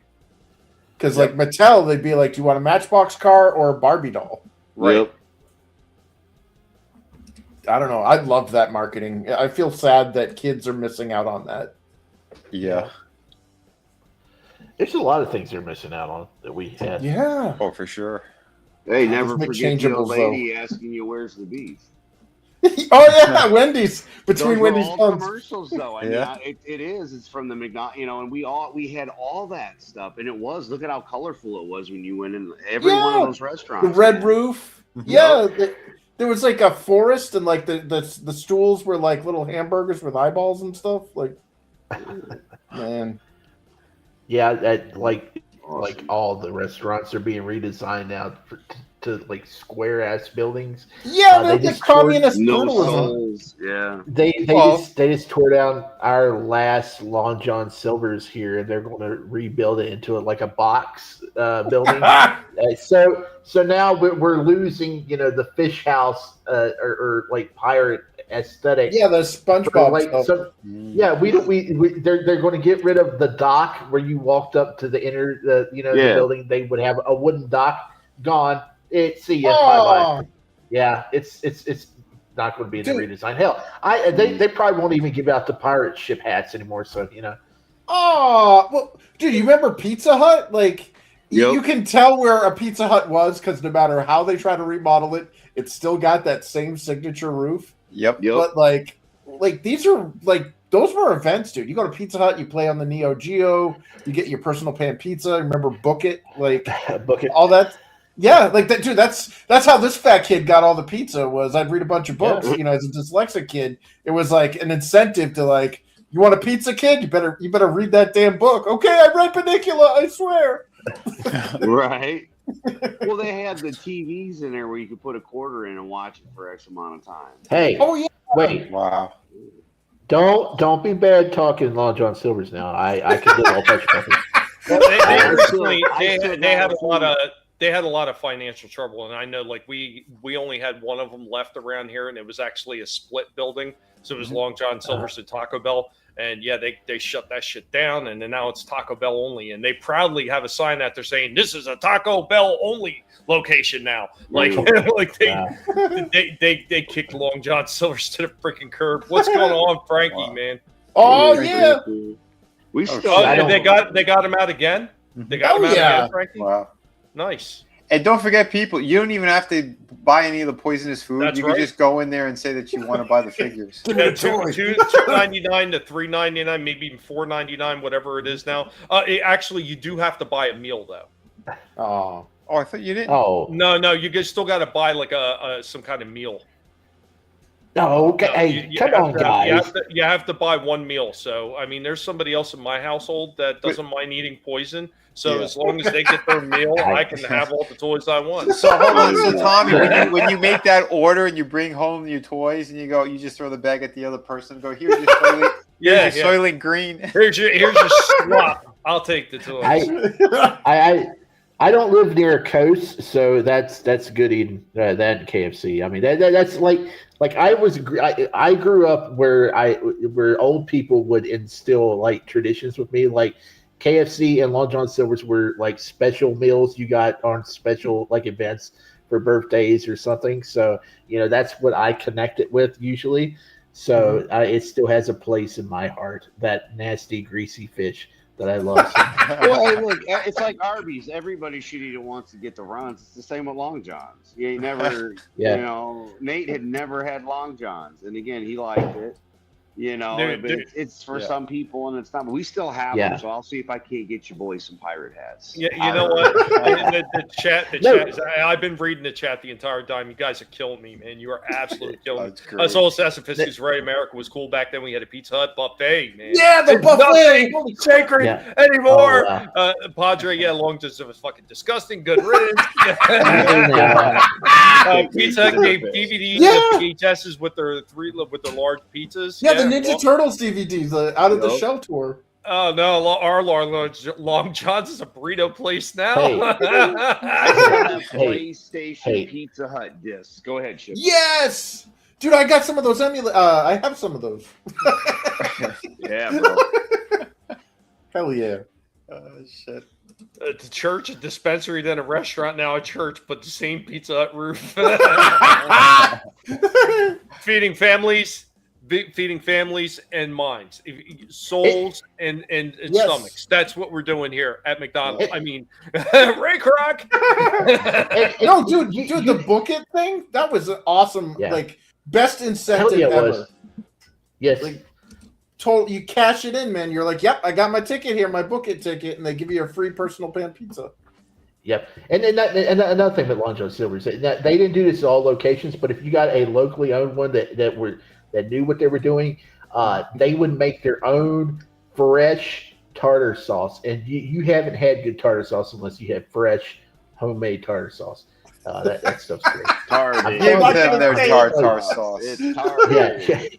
You know the full tartar. The tartar sauce. Yeah, there you go. Mr. Free pizzas for reading. Yeah. That was so good. Good grades and stuff they were doing because with the kids' mind. Yeah, you bring a report card in. Yeah. Another really cool thing about all the restaurants that they had back there is when they would do like the cross restaurant promotions. Like I remember when Phantom Menace came out, it was going to be a big giant thing. They crossed over KFC, Pizza Hut, and Taco Bell. Yeah, they own them all. It's all Pepsi. And all three of them had all these different Phantom Menace toys, but you could only get certain toys at certain locations. Yeah. Oh, yeah. So it encourages you to go to each store. Yep. Unless all of them. Go ahead, Shifty. Well, unless it was one of them combination places, so you could go right next door. Yeah, right. Yeah, if you remember the early days of YouTube, that somebody made a rap song. It was like, "I'm in the Pizza Hut, I'm in the Taco Bell, I'm in the combination Pizza Hut Taco Bell." Oh, really? Well, I just saw a request. Where was it? Show me a toy, Vinny. Show me your dirty ones. If you guys want to see, I got some McFarlane designs. If you get some of the figures that I did. I found the folder, by the way. Oh, nice! You did find it.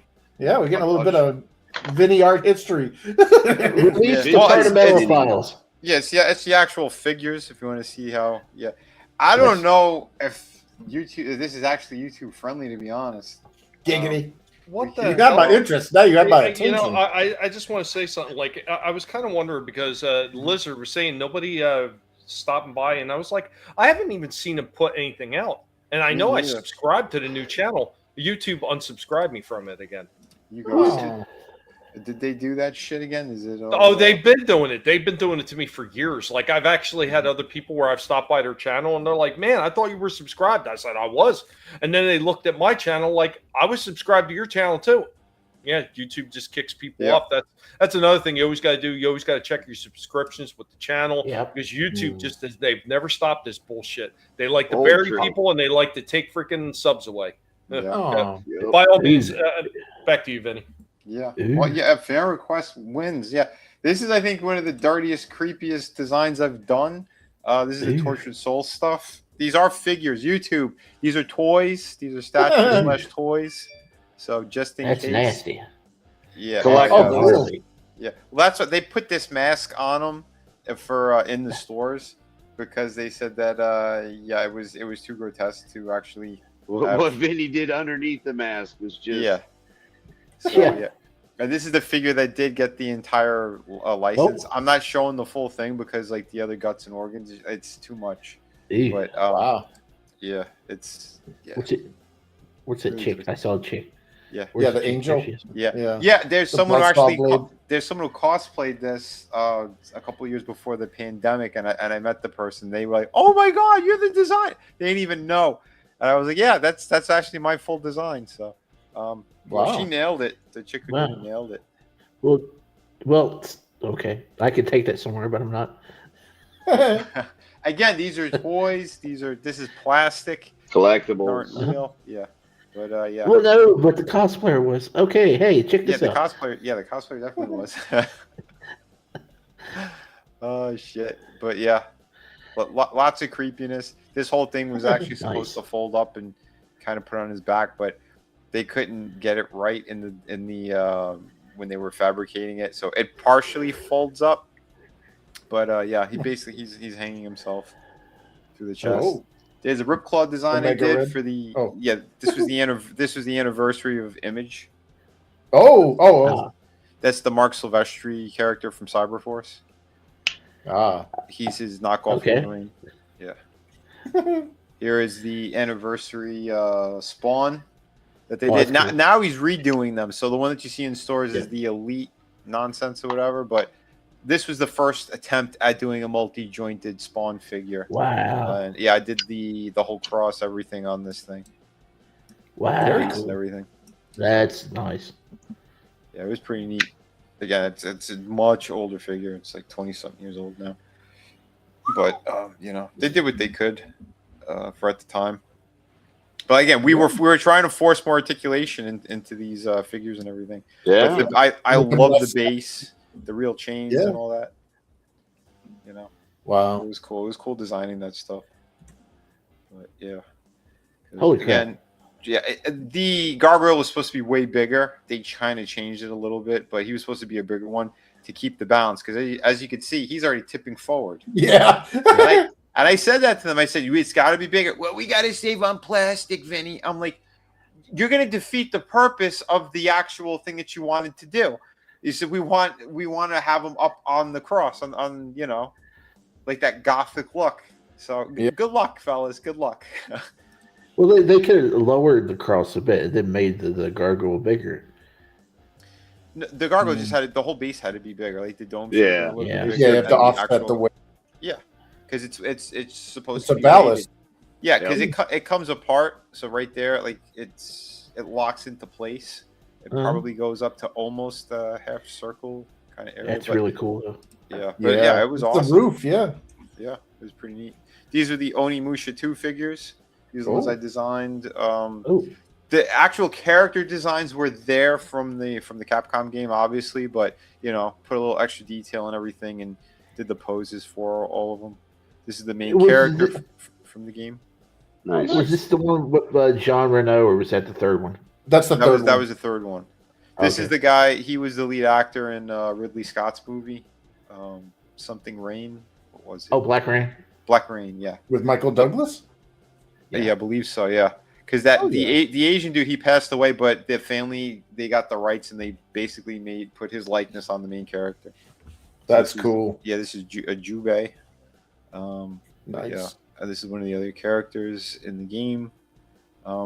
I wanted to do more monsters, but they didn't let us. They only want to do the human characters, apparently. Did you ever make Samanosuke? Or no? He was in the first one and the third game. Yeah, they passed on the first game. These morons. Oh! To do the ones that you have and Adam has, the ones that fall apart now. Disintegrate. Yeah, exactly. I took this franchise out of the garbage. They literally had it in the trash, and each one of these figures made Todd over $1 million. Wow. Yep. You're welcome, Todd. Yeah, Todd. Yeah, but yeah. Oh, that's cool. Characters. This Dude, is Nobunaga. Yep. Yeah. Wow, that looks good. He's probably one of my favorite ones, and my brother had done the sculpting on this one, and we made sure that he'd be able to fit on the horse because we didn't make a horse for this, but these were in perfect scale for the Lord of the Rings ring wraith. So if you have one of those, he fits absolutely beautifully on it. So Nice. That's the older toy. Yeah, kudos to you guys. That came out great. Thanks. Yeah, we Man. made sure it was gonna. Dude, that was a great villain in that game. Holy shit. Oh, absolutely. He takes an arrow to the throat in the opening scene. Yeah, in the opening. You'd be fine. And then he cuts. Yeah, but he was more of a hero. They made him a villain in the game.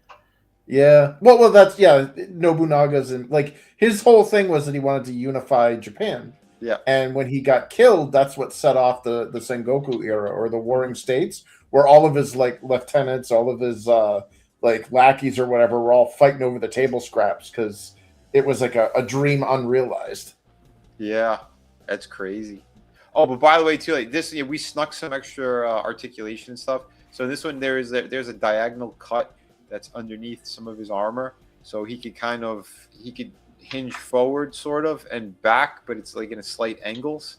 Wow. But yeah, it was still pretty cool. We tried to because he wouldn't put a ball joint in, like because Todd was cheap, but we did. I like pickles, like Kmart. Yeah, pickles. We'll play that later. But yeah. These are some of the Dark Age figures. Nice. The Dark Age Viking. They were so stupid with the titles on these things, but it was essentially the one that I would say Liam Sharp. I think they're doing a new series right now. It's like I think a 6-issue series. Oh, it's like Viking, like with Odin and stuff. Yeah, but yeah, these were from loosely based off of his. This I designed more of these things anyway. This is the spawn from the line. This is the one that is re-released in GameStop, and they changed a whole bunch of it.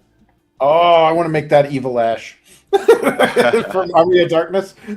Oh, this one's way bigger. It's like the whole upper half. Yeah, he's like a juiced up version. Yeah, and the helmet was designed to come off, and they didn't do it. They put it as a giant peg. We got them. We got the figures themselves. You could get it off. It's like kind of cheap glue anyway. And yeah, I got it to work. But the thing is, there's still a peg, and you got to just shave that down a bit. But I don't know, Gap. You might be able to if you really wanted to. An 8-ball joint. See, Marvel in the diaphragm and stuff. As much as I love happy, silly, Thor and the crap that they've done in the last two movies, if they did something like this with Thor and then made figures out of it, oh my god, like this is like a dark Thor. Well, what do you think the God of War, the Viking shit? I mean, like they were inspired by this stuff, 100%. Yeah, and it sucks that they made it the United Colors of Benetton. Where like they got what's her name, Agrabah or whatever, the mother of all the monsters that like Loki banged to like, and it's like somebody actually made a mod where they replaced all the blackwashing with like redheads. Oh yeah, oh nice. It's like karma. That's cool. I want to see that. Yeah. But, yeah. Wow. And all these figures had alternates too because they were selling them in KB's toy store. So there was a specific kind of like exclusive to them. So every single one of the Viking ones here, they had a different kind of counterpart. Either it was an alternate head and totally different colors. Stuff Hey, like that one right there. What's the name of that one? Because I may try to find that one. Not that one. The axe The other one? That one? Yeah, that one. No. Oh, the wolf. No, the axe one right there. That one. No. Back. This one, right That one right there. Yes. that's the lead spawn. He's a lead spawn. He's the Dark Age medieval spawn. Dark Age Viking spawn. Yeah, notice that's really cool. Yeah, he's got one of those again. GameStop has the one of the horse. The horse was not the one from this line, though. The horse they're using is the one that's from the Batman, the Build-A-Wave one, the Frank Miller shit. Dark Knight. The Dark Knight. Thank you. It's the Dark Knight, and they reuse it, I think, for Jonah Hex or something too. It actually has the Batman logo on the saddle, from what I'm told. I'm gonna look this one up. But GameStop might have it on sale, by the way. I know by me, they because he overpriced these things when he re-released them, and they changed everything. So there's a whole different system. It was an ugly joint system. We didn't want to do it. Someone else ruined it, and we'll cover it by putting the fur. The new figure, they fixed that, but there's still other careful with the wording, Vinny. You're talking about fur, and Gen X listeners trying to help you out. You said horse, YouTube, not horse, but then you're talking about fur, and it's not sounding good. And figures, man, and figures. Exactly.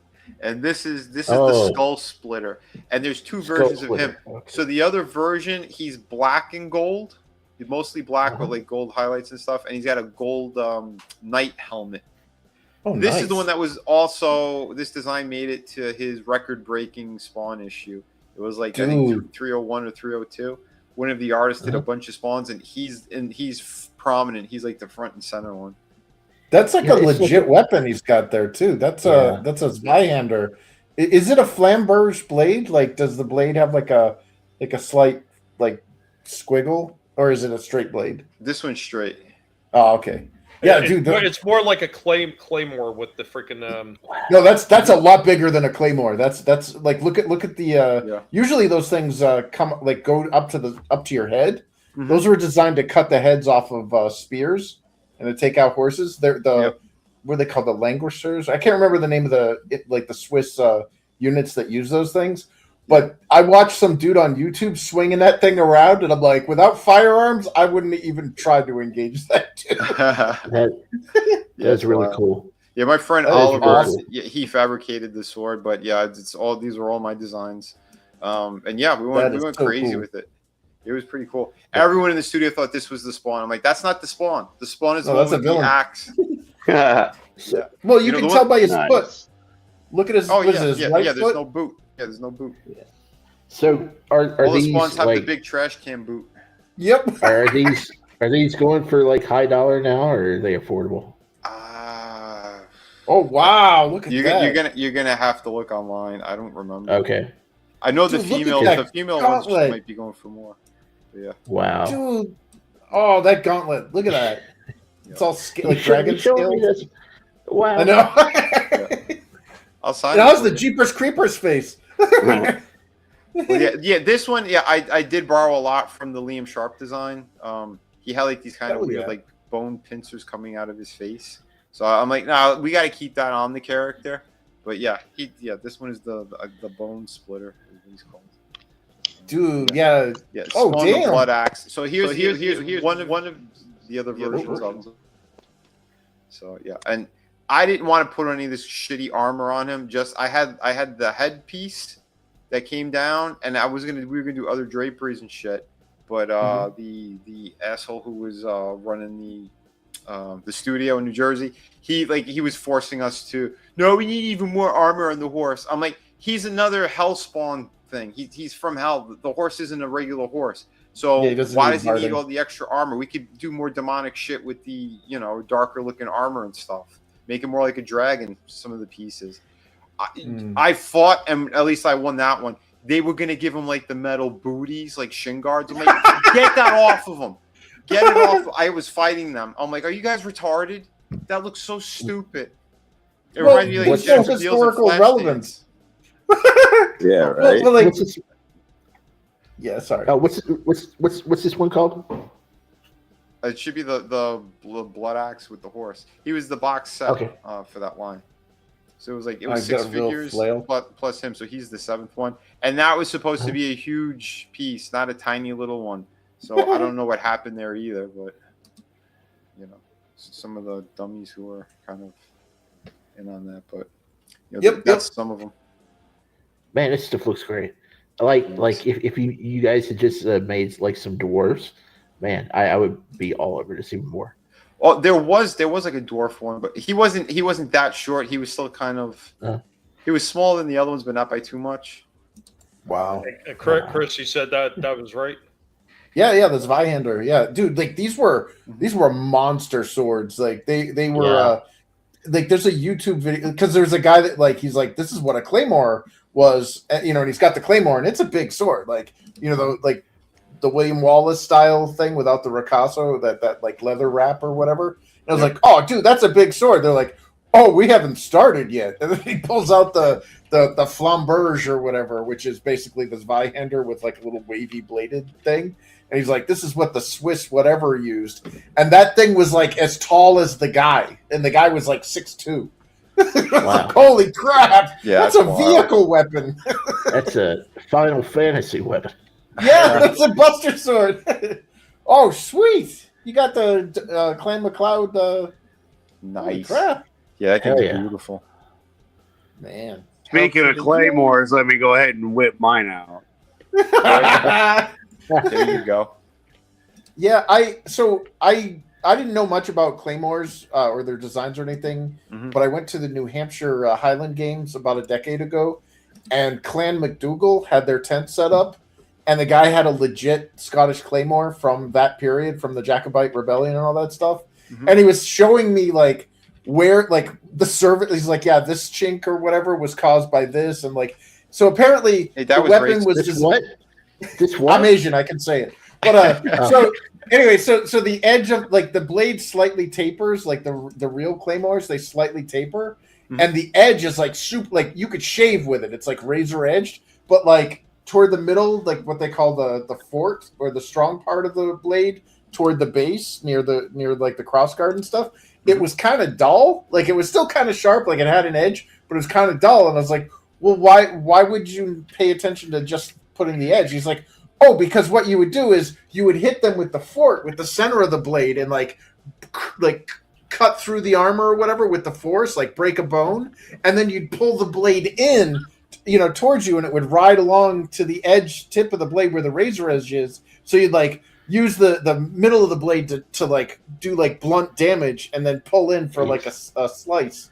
And I was like, and he's like showing me how to do this. I'm like, you haven't tried this in real life, have you? Vinnie, did you see the private chat? Maybe allegedly. What's that? What I missed? I was making sure to find a couple of the other ones. Oh, yeah, those figures. Oh, yeah, awesome, more. Yeah, ship some more, dude. These look like awesome, dude. Yeah, I'll show you I'll show you a couple more, and then we'll pull up Shifty's video. But yeah, we do have.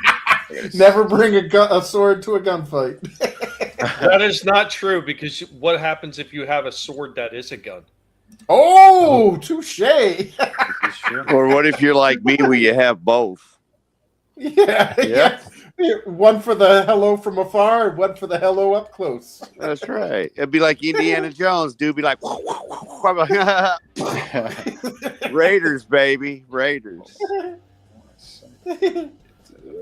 So yeah, I did find the in packaging. Someone had the Valkyrie one, the Angel. Oh. I got to dig out where the figures are, because like I could just show them off too, but I'll do that on one of these streams too.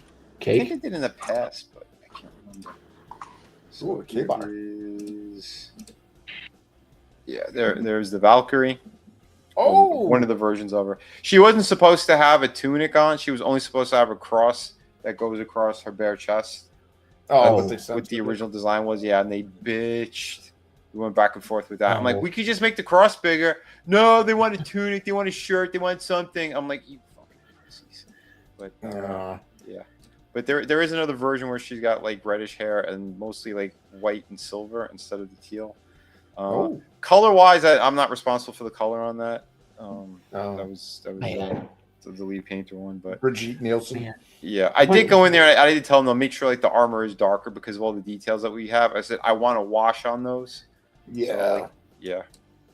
But yeah, they used to do nice quality on the finishes on them. Why can't they do that stuff today? I mean, why can't they make something like that today? They got the Mythic Legion stuff. Yeah. They make the Mythic Legion stuff, but that's like $50-$60 a figure. So that's too much. Yeah, the prices are ridiculous. But yeah, I think this one is still available for like about $25, which ain't bad. Oh, okay. Yeah, like I said, you got to check online for some of them. Yeah, but I mean, if you get them out the package, are they going to disintegrate your hand? Or you might have some problems. I'm not gonna lie. Yeah. The spawn is he's durable. Let me tell you what. When you're talking about Tuna Todd McFarlane, and you're talking about the quality and the longevity of most of his products, have you guys ever seen what happens to most vampires? Like, let's just say in the Lost Boys when they hit sunlight. That is pretty much what's going to happen to a Tuna Todd production toy.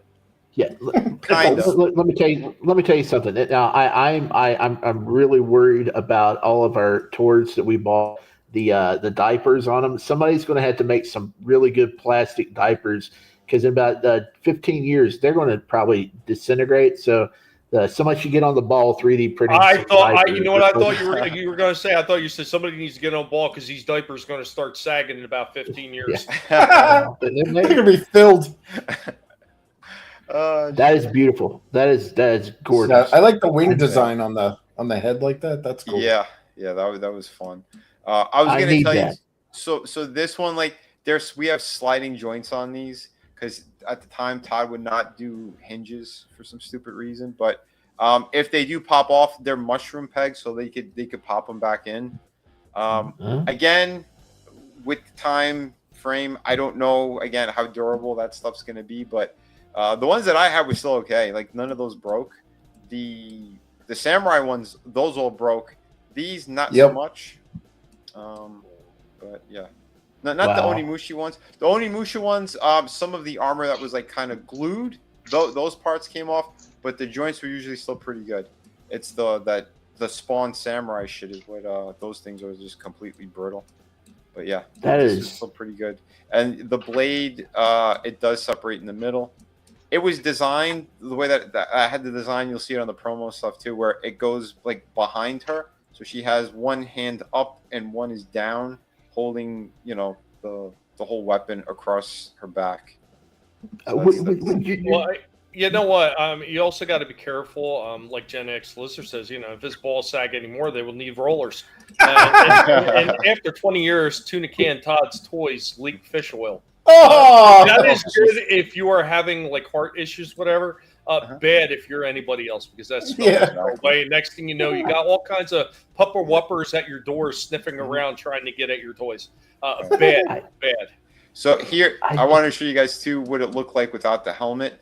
Now, the way he was originally sculpted, his mouth was closed and he had gritting teeth. It looked badass. And they're like, no, we need to open it up and put worms in it. I'm like, why? That's retarded.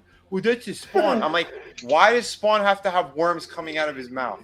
That's ridiculous. But yeah, I lost that battle. But anyway, yeah. So that's what it looks like without. Can't win them all, right, brother? Yeah. Oh, you take the axe head off. That's cool. Yeah, like a mace. Yeah, that person took it off.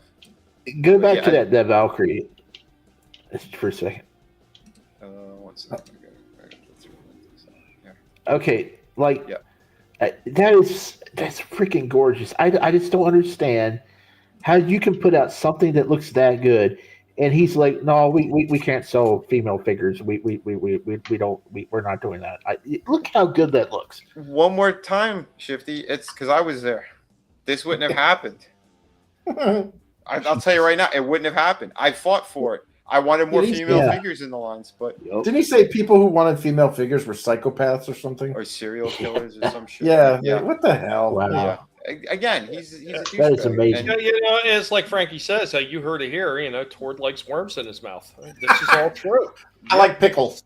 Hey, Hey, could you send me the picture of that?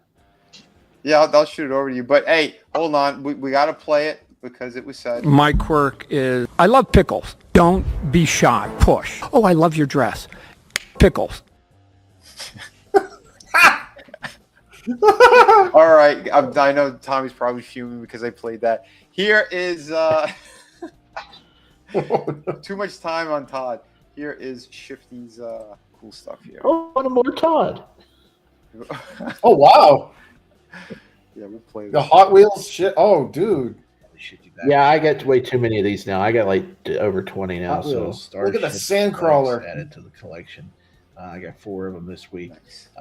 Gave about $13 and change. That Sandcrawler could kill somebody. I saw that in stores too. Yes, from Target. Yes. They seem to be on sale at Target right now because usually they go for $16.99. Not the $8. Not the $8 bargains they usually got for these over at Ross, but you know, I'm forced into paying them right now because you know, Ross isn't hooking me up any longer. But I got a Star Destroyer. This is the basic Star Destroyer. I've got 2 variants, which I may get rid of at some point because why do I need 3 of them? Why do I need 3 Star Destroyers? Then I got the Gauntlet. I think that's Bo-Katan's ship from Mandalorian. I'm not sure. I can't remember. Army I building. got TIE Bomber. And then the most worthless vehicle in the whole line. It's a paperweight. It's about 1.5 pounds, pretty hefty. It's the Sandcrawler. It's just a big old hunk of die-cast metal. Yeah. But, you know, if there's a home invasion and you have this in your collection, don't go for a firearm. Just toss. I know a Brit that would have loved it. Burglar's head, and you probably could do some damage. It's that heavy. But yeah, nothing Is special. there something wrong Just with the Earth's gravitational pull in the basic future? pickups. But hey, I did get a pre-order pickup today, and in an age where everybody is trying to cut the cord, I go and get some cable. Yes, this is the Zabu Build-A-Figure Wave cable. You may recognize the outfit from Marvel's Where'd you get him? Capcom Was it 2. GameStop? Super cool. They have a ton of them over there. Oh wow! His big, bulky, Very nice rifle. It does look cool. That he has in the game, but he is pretty nice to look at there. I do think they may have darkened up the blue on his costume since the first release. I'm not sure. I'm going to have to go back and look at that. I know there's some guys that they went and took a Gundam pin and they detailed all the straps and pouches and belts and knee pads to make them pop. I may do that at some point when I take them out the package. I know Slasher's got this one, and yeah, he's pretty badass, pretty cool. They had a bunch of them at my GameStop, so be on the lookout if you need him. Good for you! you. Should have him right now. Does he have butterfly joints too, or no?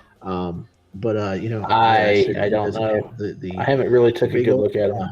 Rifle? Well, that's not a problem because I was pretty lucky. I was over at Target. Oh and wow! I spotted this like sticking out from under a shelf. Like Someone tried to hide it, and I reached down and pulled it out. Tommy's screaming right now. It was I mine. actually called him a number of times, and you know, I was kicking myself because you know that's a cool figure, and now I got him, and I got the gun. Good for you! So I can use it on either one. Nice figure. A wash would be pretty cool in this, but you would lose the cartoon aesthetics if you did that. I got a little worried there for a second because I scanned it and it said no longer in stock. The price wasn't available, so I asked an associate, and they said, "Oh, well, this is going to salvage. You can't buy this." And I was like, "Hey, can I take it up front and see if they'll hook me up?"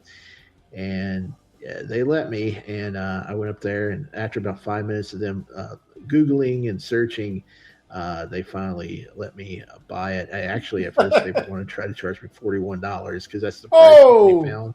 I was like, no, it's not how much that thing costs. But I got it down to 27, which is, about the price of what it was going for, especially after they raised the price up with the tariff charges. But cool figure, 2 cables added to the collection. Now I got to get me a satellite figure. I got cable, I need satellite. Also, got another Xfinity one, edition. no Street Fighter. I saw him on the rack, and I was like, yep, I got to add him to the collection. I only need 5 more now. Not going to say a whole lot about him because Shifty loves that rack. Vinnie picked him up also. Yep. And plus, I don't have a lot of love for Akuma. He was an arcade-only character. I'm ready to kick you off the stream now. No, Just listen to what I have to say. It's Goki. The era of the Super Nintendo, and that was the extent of my knowledge for years and years of Street Fighter 2 until the Dreamcast came around and I started getting some of those games. So not a lot of experience with the character, not a lot of love for the character. And by the time the Dreamcast rolled around and he was in a period of games, we had the crossover series. So I was like playing with Wolverine and Cyclops and Captain America and stuff. I didn't care much about Akuma then. So just basically got him for collection purposes. Not a lot of love for him. Hey, if there was one character I probably could do without, outside of the variants in this Street Fighter 2 line, it's this one. But 5 more to go. I can't wait till I pick up Balrog and Vega next. So good stuff, good pickups this week. Vega is a great figure. I love that thing. Does the mask come off? He's got an alternate head. Classified line. Oh, and mayey I'll have. And he that does have next one week that you show could off, hold but, in his hand too. Yeah, so. until then. Yeah, that's it. Gesundheit. No. Shifty, those are great pickups, man. Yeah, man. Yeah, I'm not a huge Cable fan, but I was like, I got to get that Cable figure because he's awesome in Marvel vs. Capcom 2, and then I kept on eyeballing that 97 figures. Like, I got to get that. Should I get that? No, I ain't gonna get it. I gotta get it. And then I saw it there, and I was like, okay, this is a sign. This is a sign. I gotta get it because I'm picking up the other Cable in just minutes up here at GameStop, so I gotta get this one. And now I took a look at the other Cable figures in the Marvel Legends line. There's a really cool one that came out like 2018, 2019. It looks exactly like how Rob Liefeld drew it. And I like that one, but he's probably going for like $50, $60 but he looks awesome too. Wow. Now, I did mention it at the end of the video, but y'all were talking over it. Amazon's kind of screwing me. It like every time I try to order Bazooka, it goes out of stock, and it'll say, well, you can't order this. Well, I finally got him, and I got him ordered, right? But they keep pushing my delivery date back. And it was supposed to come this week, and they were like, no, we're going to have to push it back again. Now it's into the middle of March is when they're supposedly going to deliver it. I don't think they're going to get any in. I don't think they're going to get any in. So I think they're going to cancel on me. I'm trying to get that red shirt Bazooka, and I just don't think it's going to come back in stock. If they know it's not going to be coming back in stock, just tell me. Just go ahead and cancel the order. I don't want to be waiting half a month here sitting like, maybe I'll get it. Yeah, I ain't going to get it. Yeah. They like they playing get games to hold with your people. money though until you cancel it. You know what I'm saying? Yeah, Gen X Lizard. Yeah, he said Shifty got his tax refund. Everyone can tell. He said, I want one of those and 2 of those and 4 of those and 1 of those at Shifty at tax time. It reminds me of the old shopping spree, Lurch. Remember where they give you the cart and say you got 20 minutes to fill your cart up with as much as you can? That's what Shifty did. 5 minutes.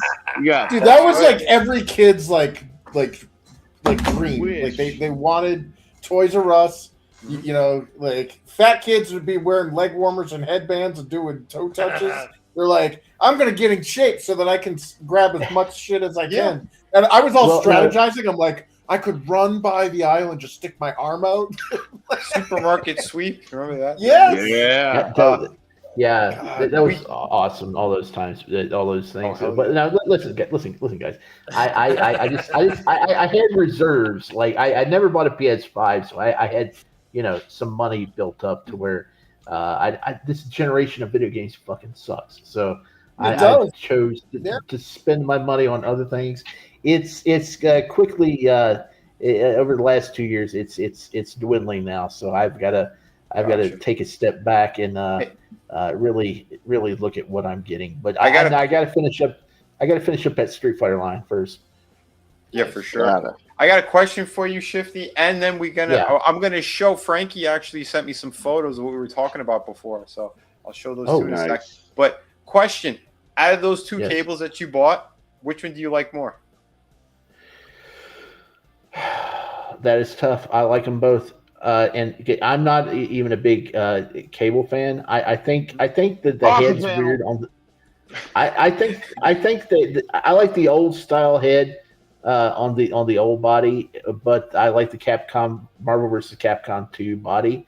If you swap the heads on it may be the perfect figure, but that's not how he looks in the game. So it's tough. They're both great. And like I said, that one that looks just like how Rob Liefeld drew him, that figure's awesome too. That one's awesome too. That's cool. All right, because I passed on both of them as well, and because again, money's tight, and it's like, get something you really wanted a lot more, or a really cool figure. It's tough. Yeah, Vinny's like, I don't have money for that right now. The horse races are more important. Well, food's more important, and no, like Akuma, I wanted Akuma, if I was gonna get a figure. Is it Cable or Akuma? I'm getting Akuma. So dude, right here, real quick though. This is exactly what I was talking about. They did years ago. Now I want to say it was like 2020, maybe even 2021. They did whatever X amount of years, blah blah blah, and they brought a bunch of older figures that they had released at McDonald's back again. So this time, instead of doing the dinosaur Happy Meal and then doing the double cheeseburger, they're actually doing the fry. Nice. Gotcha. All right. Yeah.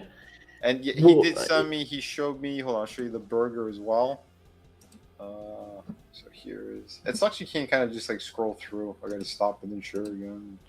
I hate this.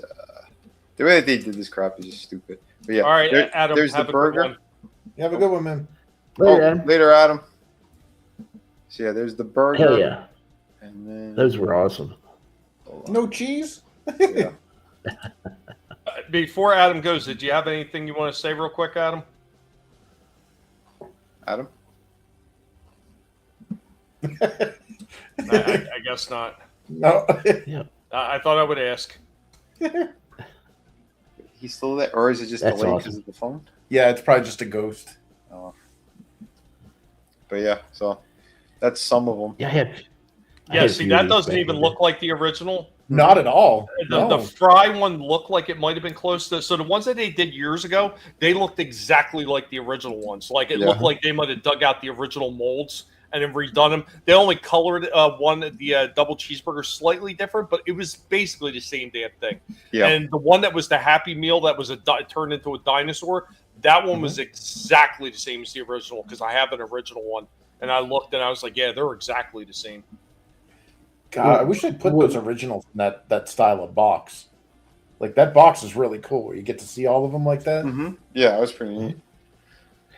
What I was saying about you wanting the cable, they had a bunch of them. So this one might peg warm for a little bit, but if the stock, if they overproduce them, so you may have a chance if you have a coupon next month to pick them up if you want to. So.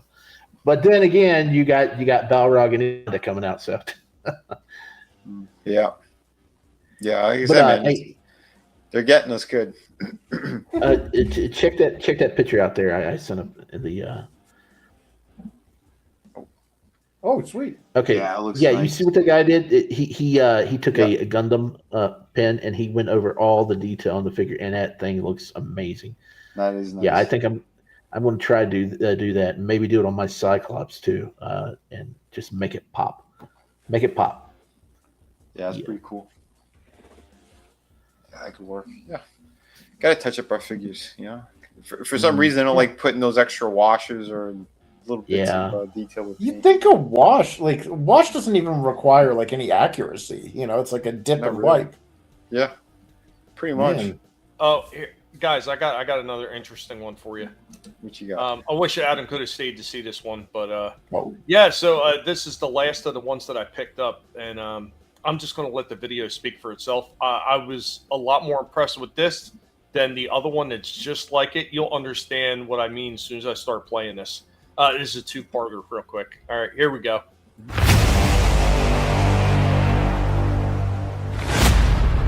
Here we are in the lair of Wind Charger! Oh, Wind Charger, the Transformer and the sci-fi pick. What's going on, Wind Charger? Getting your nom on, buddy? Oh, yes, we're getting ready to take a look at something that is Transformers related. Wind Charger hanging out as we're getting ready to show off something pretty cool. Another one we got at a really good price. We are talking about C04 Transformers Missing Link. We are talking about that Missing Link cliff jumper as Wind Charger destroys the diorama again. Double prime, we're gonna open this up. We're gonna pull Wind Charger out. Man, what a shame. What a shame. Cliff Jumper, rather. What a shame the original art Cliff Jumper isn't here anymore. But just like Bumblebee, just like the micro change, I'm sorry. Just like the micro change cars, the little penny racers, the deformed cars, they all came in little boxes. Cliff Jumper is no different. Weapons stored in the top right here. Of course, the stats on the back. Open this one up, take a quick look. And there we go, with our Cliff Jumper sitting in the styrofoam packaging, ready to be reviewed. And Wind Charger is about to let you know all about that. Here we go. Here we go with our 04 Cliff Jumper Missing Link figure right out of the box. Unlike the Bumblebee one, this head actually can sit more straight up than looking down like the Bumblebee one. And his legs do seem to go a little bit straighter when he stands, more so than Bumblebee. Let's go ahead and get out the old school one. We're going to be using the 2009 remakes. That was the keychain version. But basically, it is the same thing as the original Cliff Jumper, so this is a good comparison to see what it looks like. And the size on these two seem to have carried over a lot better than the Bumblebee. This one looks a lot closer to the size of the original one. Now, the color is slightly different. Now, this is because Cliff Jumper's color did change a little bit throughout the years. The same thing with Wind Charger. So this is a slightly brighter red, but it still matches up very well. As far as the rest of the proportions of body, the arms, the feet, and everything else, the placement of sector, all matches up well. Let's check out some poses. Here we go with Cliff Jumper in his first pose, mimicking the original package art the best that we could. Roll it around and take a good look at it. It doesn't look bad. You could just about pull it off. The Transformers will return after these messages. Nice. There we go with part one of that. You know what? There's something about this one, and I don't know what it is, but because him and Bumblebee should have basically been the same, like, inner core of the body. There really shouldn't be much different, but this one, the head stayed up. The feet actually came all the way together a lot better than it did on the Bumblebee. Like, everything on this one just seemed a little bit better than the Bumblebee one. The only thing I wish they would have did is include the die-cast metal plate on the back end, like the original toys had. But you know what? From what I was seeing right there initially, I was a lot more impressed with this one than the Bumblebee one. Yeah. Nice job. Impossible to pull off that foot, though, like in the original artwork. So it's straight out, and then it's tipping down. Unfortunately, that leg, or should I say the foot, cannot tip downwards like that. So that's why I had to bend the knee down to try to simulate that position. But I mean, other than that, like a lot of the other movements that I'm going to be showing in the second half, man, he's got some pretty decent movement in him. Wow. Nice. Now, did they? I'm sure that this exists, but is there like an art book that has all of the Transformers box art on it? I have it. I have it. It has almost everything. They said there's a few things that they don't have because they either couldn't recreate it or they couldn't find the original artwork. But the one I have has most of it. It has Diaclone. It has the original Micro Change. It even has some of the Takara concept art for G2 that they never released. That's how they did releases of G2 Jazz and Grimlock and G2 variant colors that were unreleased. That's how I knew what they were, because I have this book that shows all those damn colors that they were going to release these figures in.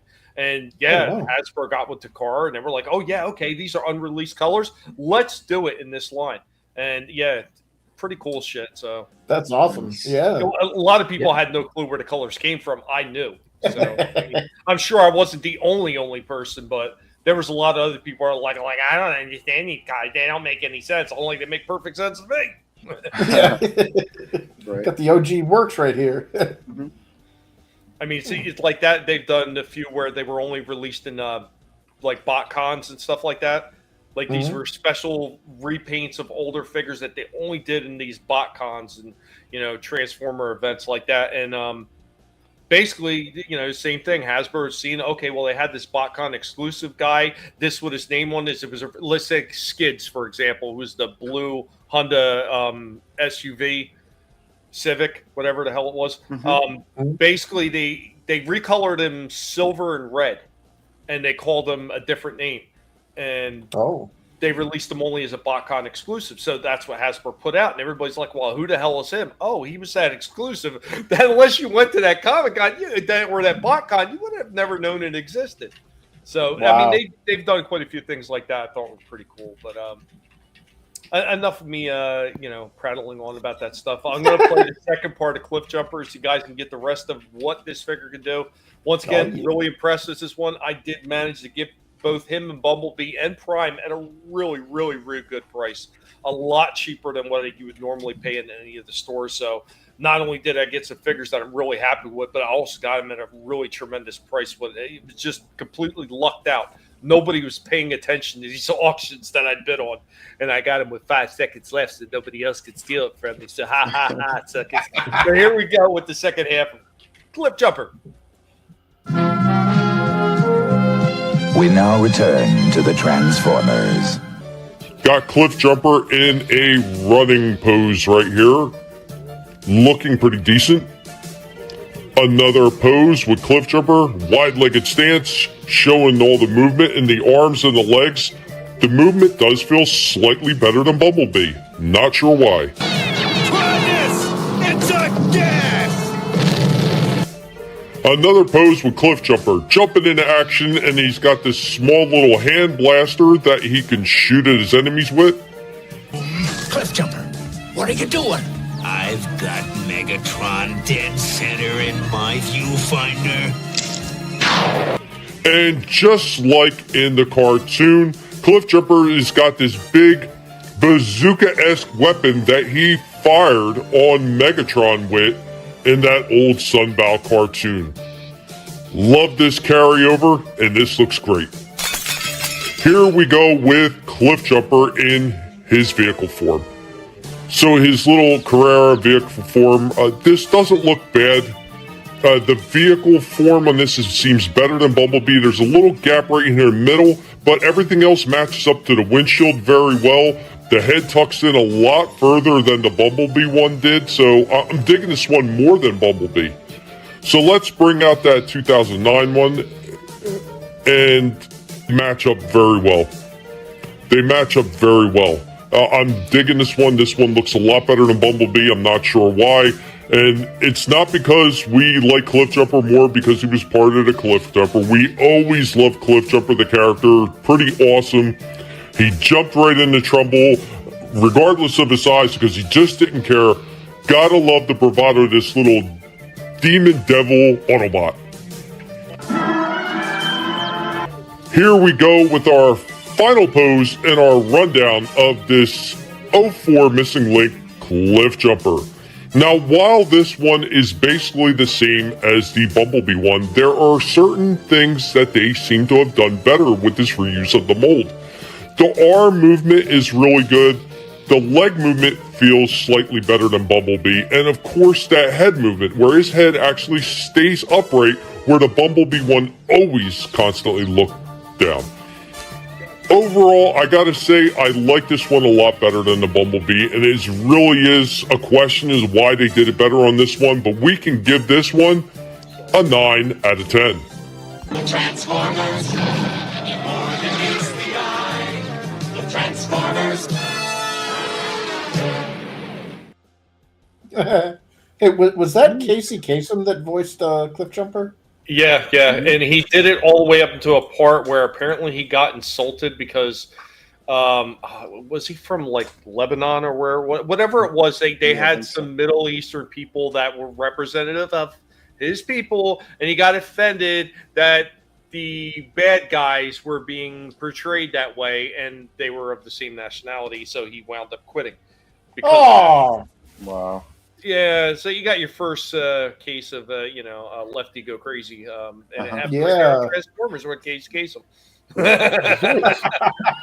Listen, what they did to my people with Nintendo, I mean, I still play some of the Mario stuff.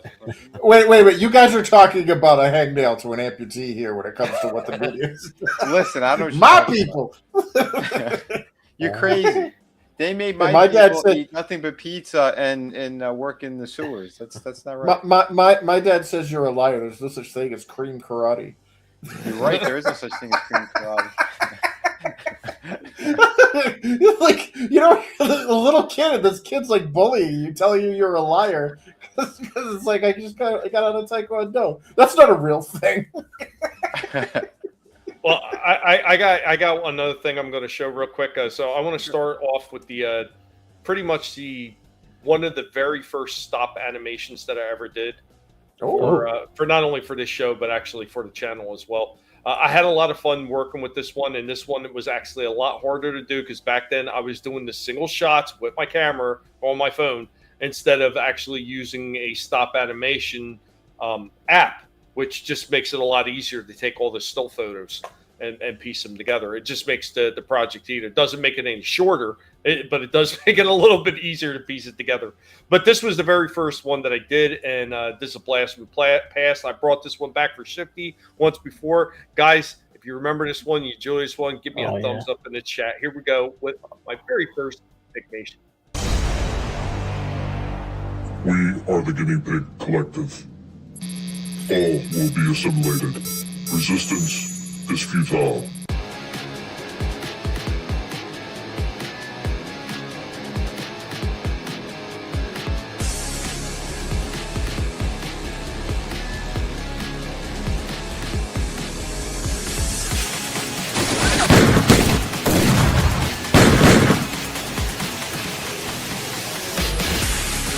Now introducing our cast.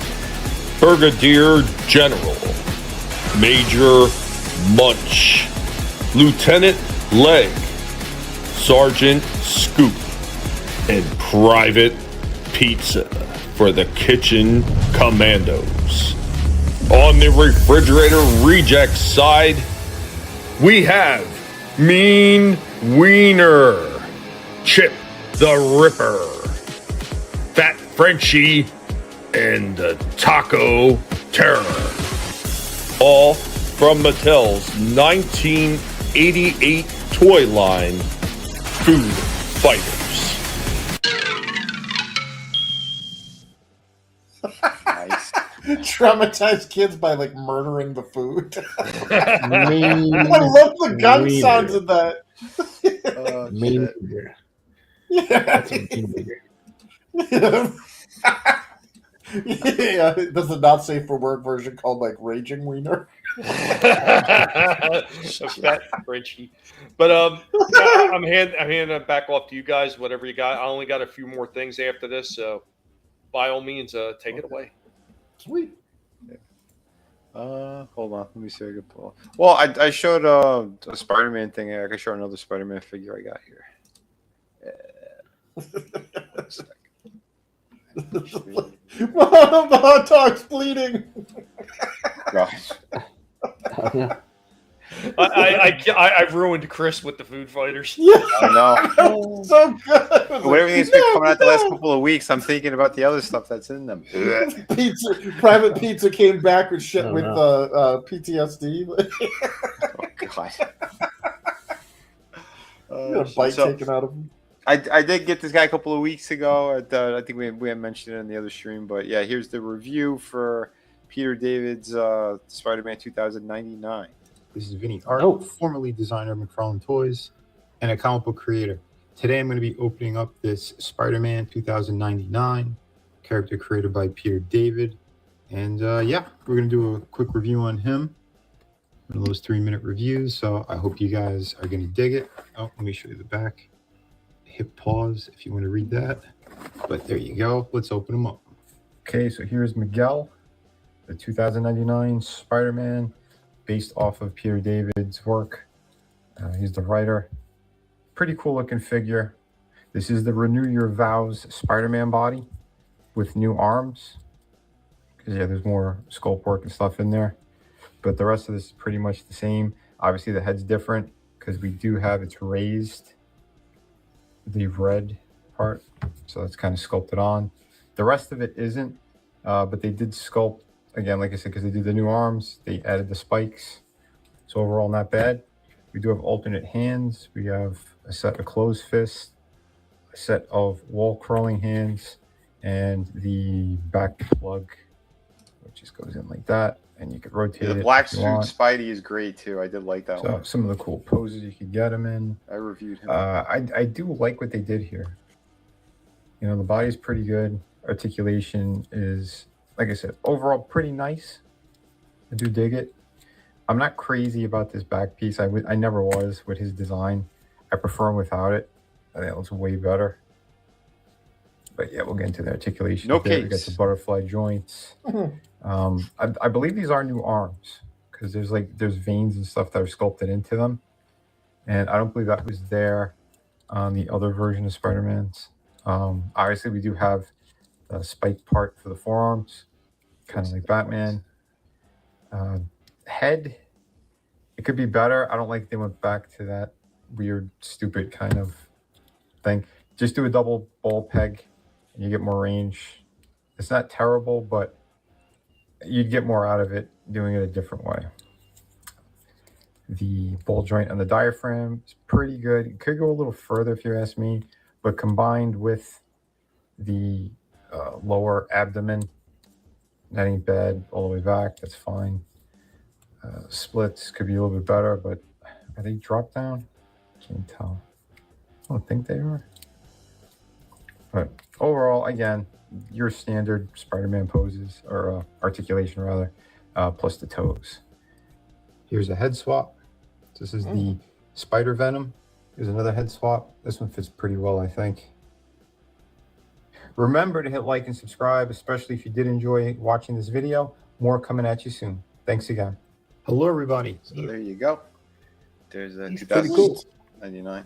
Yeah, it's nice. Articulation is pretty smooth. I wish that they did fix that ball jointed neck thing, because I know like on the that cable that you got, the cartoon one, the 97, they have a double ball peg and they have, I think, articulation by the neck. I see someone do a review. The range of motion is fantastic. Like, just add that to a Spider-Man figure. What's the problem? You already did the technology. It's there. Do it. No, I mean, yeah. Yeah, hip rotation I think could be better as well. Yeah, if they had two ball joints, you do one at the diaphragm and then one at the lower waist, you're perfect. You're golden. But yeah, the black suit one, yeah, the one that I had the alternate head. Yeah, I did a review on him as well, and that I like that figure. That is a really good one. Well, I mean, you're talking about like what Hasbro does sometimes, and it just doesn't make any damn sense. You're talking about like what they do on their GI Joe line, and then what they wind up doing on some of the other lines, like whether it's those D&D figures, or whether it's their Star Wars Black Series figures, where they do almost zero articulation. What they did on those Ghostbusters Plasma Series figures, the Indiana Jones Adventure Series figures, like they downgrade it for other figures, and they do some of the same shit with the Marvel lines, and it just makes zero sense. Look, you use the technology in other lines. Why don't you just use it right across the board? You want all to sell well. You don't want to say, oh, well, we just want our G.I. Joe, which is our bread and butter, to sell really well, and all the rest are going to be shit, because that's how you lose licenses. Yeah, that's exactly it. Because, again, like the Dungeons & Dragons, it's closer to the Black Series, but yet a little bit downgraded even further. You know what I mean? It's like, why do that? Why don't you stick with like the the Marvel Legends and the G.I. Joe type stuff, where it's more articulation, more accessories, and you'll sell even more product, because those two lines alone are incredible. Transformers, there's a lot of hits, but there's a lot of misses too, because it's the same thing.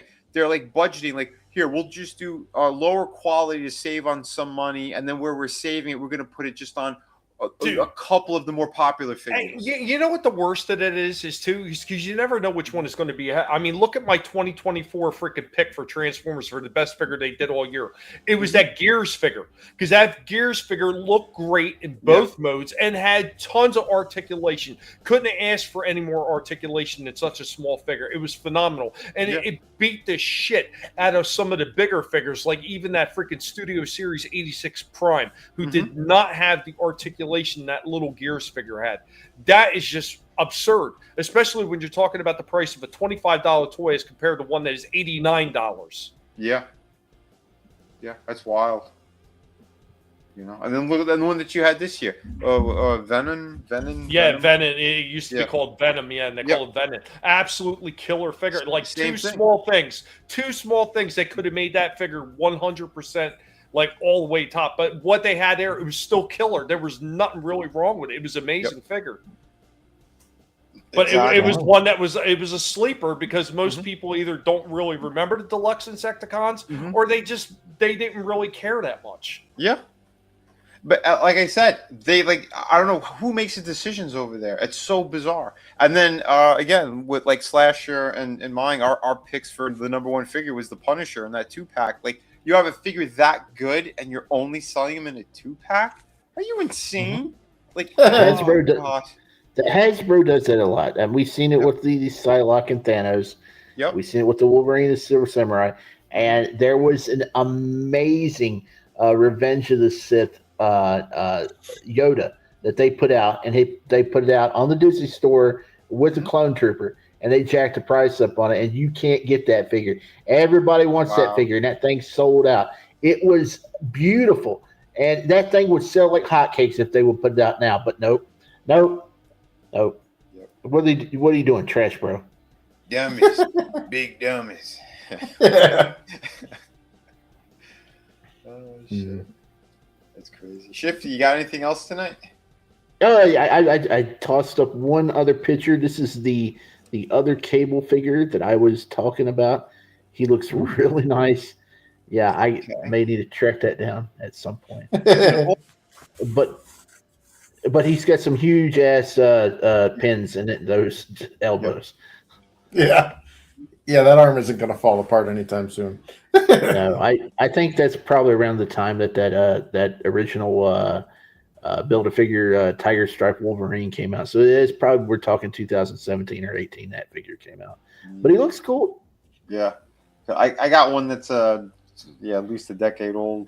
It's another Cable, but more based off the Ed McGuinness run that he was in the comics at the time.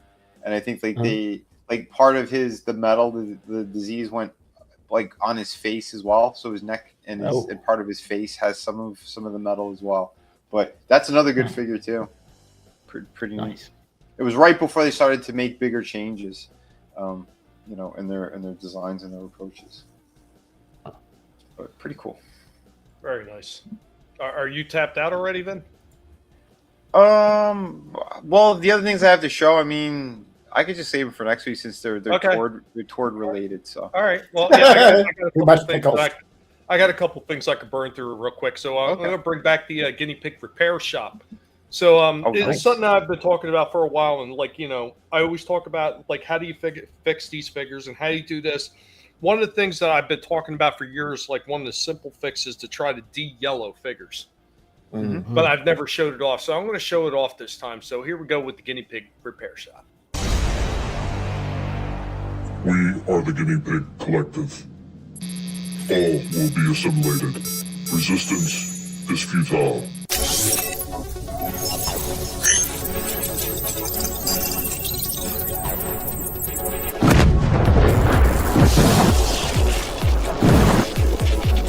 We are taking a look at one of the old G1 1985 release of the Mini Spies. Only came packaged in 1985 with the original 6 spots. And you got, you know, a bunch of different colors. Of course, this white one, you could see all the yellow on this one. It's yellowed pretty bad, so I'm going to show you how to easily fix most of the yellowing on these. What you're going to need, clear plastic container with a lid, or you could just use shrink wrap on the top. Hydrogen peroxide, 3%, and preferably something like a little stand to keep your bot out of the peroxide. So you're just going to pour some peroxide in the bottom of your container. You're going to put your little stand in there, hopefully get it to sit, and put your figure in. Of course, you're going to seal this up, and then you're just going to take this and put it out in the sun, and the sun is going to do the rest of the work. So we got it set up out here in the sun. We're going to leave it out here for most of the day, and then yeah, we'll come out later on and grab it and see how well it got de-yellowed.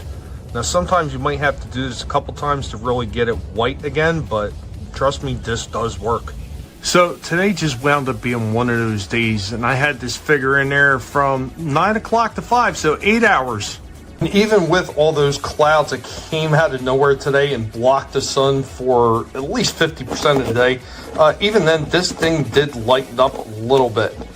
Granted, it's not bone white yet, but I mean, it definitely did lighten already, even with almost no sun. Here we go with day 2, trying to re-whiten this little Mini Spy. And today should be a much better day because it doesn't look like there's any clouds in the sky, so hopefully we'll get at least a full 8 hours out there. Now the sun's out right now, but where it was clear skies earlier, there's a whole bunch of clouds now. Well, after the second day of this sitting in the sun, it definitely did get a little bit whiter.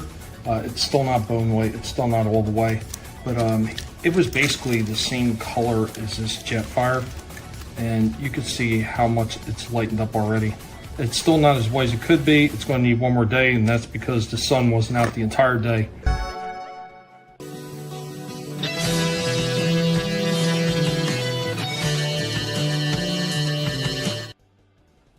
Nice. Whoa. So there we go with part 1. But wait. There's more. Hold on a second. Then we can get in discussion. Oh, there's one more thing, sir. One thing. Just one thing. Oh, one other thing. Just one more thing. One more thing. One thing. Oh, one more thing.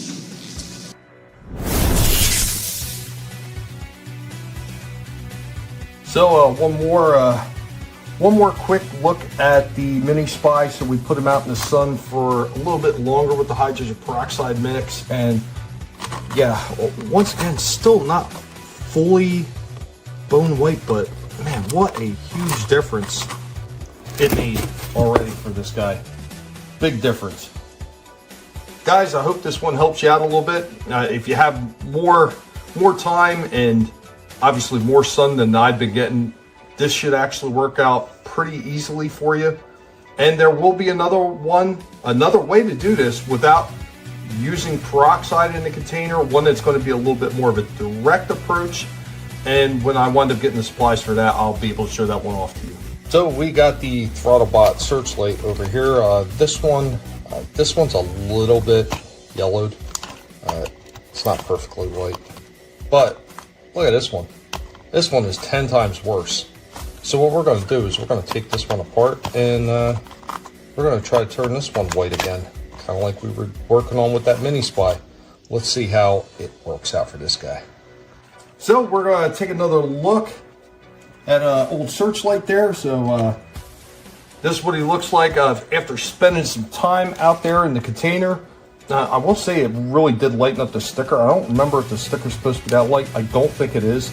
So it may have actually damaged the sticker, which this can happen with peroxide. But it definitely looks a lot lighter. Looks a lot better than it did.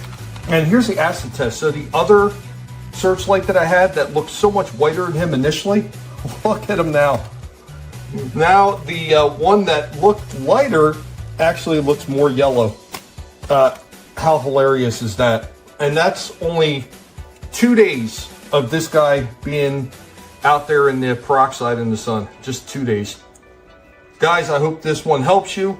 Hope you're able to lighten up some of them old yellowed out toys of yours.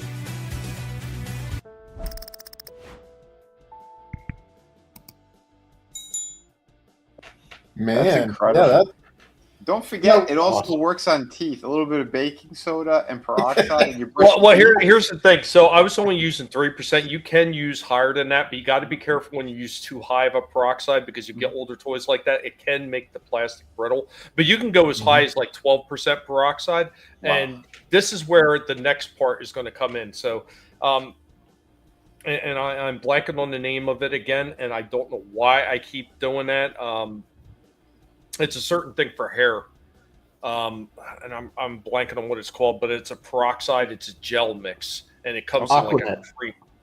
Developer is what it's called. It's called Developer. So it's for people when they're getting ready to dye their hair. So you put this Developer in, and it turns your hair white before you put the colors in.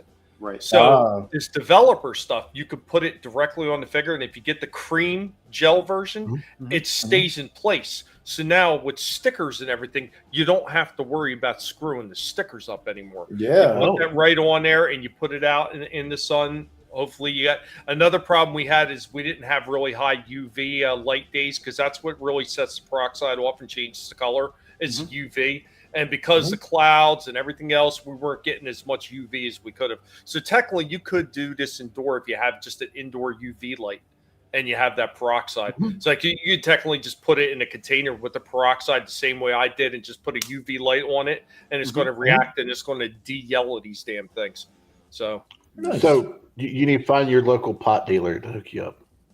Oh, you know what? The Developer shit, it's only sold at like hair salons and shit like that. So I forget what that one hair salon store is called. They do hair too. Some kind of woman's name or something like that. I forget what it's called, but they have the shit. And then of course you can purchase it online, and it's really not that expensive, surprisingly. Just got to be careful. Some places actually require you to have a beauty's license to be able to buy this Developer. So a lot of those stores are like that. Yep. Hazardous materials.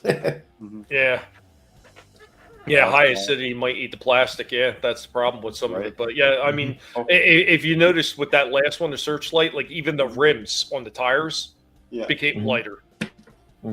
Like I saw that. Changed it all the way around, man. What a difference just a few days make. And like I said, that was only with 3% peroxide, and that's with days where I didn't have full sun or there was a lot of cloud coverage. So I know it looked like an Egyptian mummy's skeleton. It was so dark. That thing was so yellow. It was bad. Yeah, I used to watch this guy. He used to take apart old Super Nintendos and Nintendos where they had turned yellow, and he would try to get them back to somewhat of their original color because those Super Nintendos were bad for turning yellow. They used like the wrong type of plastic. Well, you know what it was? And I can tell you exactly what it was. There's a problem with all those old school, and they still use it in some toys today. So there's a certain product in most of the plastics, especially the older ones, that was called bromine. It's a flame retardant. That's what they put in all the freaking plastic, and that's what turns them yellow. It's that brown bromine that's in the plastic mix that makes them yellow. Yeah, all of the McFarlane figures I have, all of like the ones I haven't pulled out of the plastic, they're all yellow. Oh yeah, And, I I kept them out of the sun too. I'm like, what the hell? Yeah, I have a couple. It's the same thing. Although I have seen some collections where people had them like in like dark like Rubbermaids and sealed, and they retain like their clarity. But yeah, for the most part, you are the ones that you find. They're all gonna look like they're golden. It gets so dark. Yeah, Well, it looks like somebody smoked a lot of cigarettes. Well, it also happens to the packages too. You would get it on yeah. the packages. Yeah, that's what we were talking about. Yeah, that's what I meant. Yeah, the clear packaging, like the clamshell. Yeah, the clamshell package. Like I can barely see the contents because it's all like looks like somebody smoked 100 packs of cigarettes. Yep. So there you go. There it is. Oh, sweet. Here's Adam's Weeble Wobble. Nice. Shit. Pretty cool. Actually, Vinny, I sent you a video if you want to watch him weeble and wobble. It's in the Collectable Past. Okay. Oh, let me stop sharing. Get over there too. Yeah, Hey, I don't claim I know it all, or I just know some tricks. There's just a lot of simple gadgets and tricks, as Han would say. Wait, I was in there. That's the only one I see. Okay, well, there's supposed to be one that was video. Hold on. We'll do it. We'll do it live. Yeah, okay. Do it live. Yeah, he's right there. Oh, it's not falling down. Yeah, true to fashion. Yeah. Well, still not right back falling up. down. Took out Cap. You never knock me down, Ray. You never knock me down. knocked me down, Ray. Hey, it's not how many times you get knocked down. It's, it's how many times you get back up. That's right. Is that too? Oh, shit. Dude, apparently, by the way, since you're showing us some towards, apparently the Dark Knight Joker has been hitting all over California and Texas so far in Targets. That's crazy because you can't reserve them till next week. Yeah, I don't know what's going on, but people have been getting them and showing them. Mm-hmm. Damn it. I hope I can still be able to get them. I like that with the black. Yeah, the gold label one. The black looks pretty nice. The black suit. Pretty good. I do. Okay, I lied. I did have something else. Did you see that real quick? There's one to mention. So I didn't bring a picture up or anything like that because I figured we're probably going to be running a little bit long anyway, like we always do. But they had a Batman on Big Bad Toy Store. He's kind of a chunky looking Batman, but he's got like kind of like I don't know, almost like that gothic like look to him. But he's got like claw marks across his chest. He's got like claw marks across his face mask. Did you guys see that one at all? Is it the absolute Batman? No. But if it's you mean tears? Yeah. Like claw marks. That sounds like a version of the Dark Knight Returns battle damage. Yes. Yes, that's it. Dark Knight Returns. Yep. Oh, okay. Yeah. I'll pull it up afterwards. I think I found it. He's got the blue and gray. Yep. Mm-hmm. Yep. Okay. We'll show that in a sec. I was going to show you real quick because this one's short. It's only like 30 seconds. But this was on a way to a toy hunt. I was in the parking lot of Walmart. So this technically would be considered people of Walmart. Oh, no. Oh. Yeah. Now I think I've seen everything. I'm at the mall, and there's a guy riding a horse. What? Oh my god! Dude. Walmart is always full of surprises. Now I think I've seen everything. I'm at the.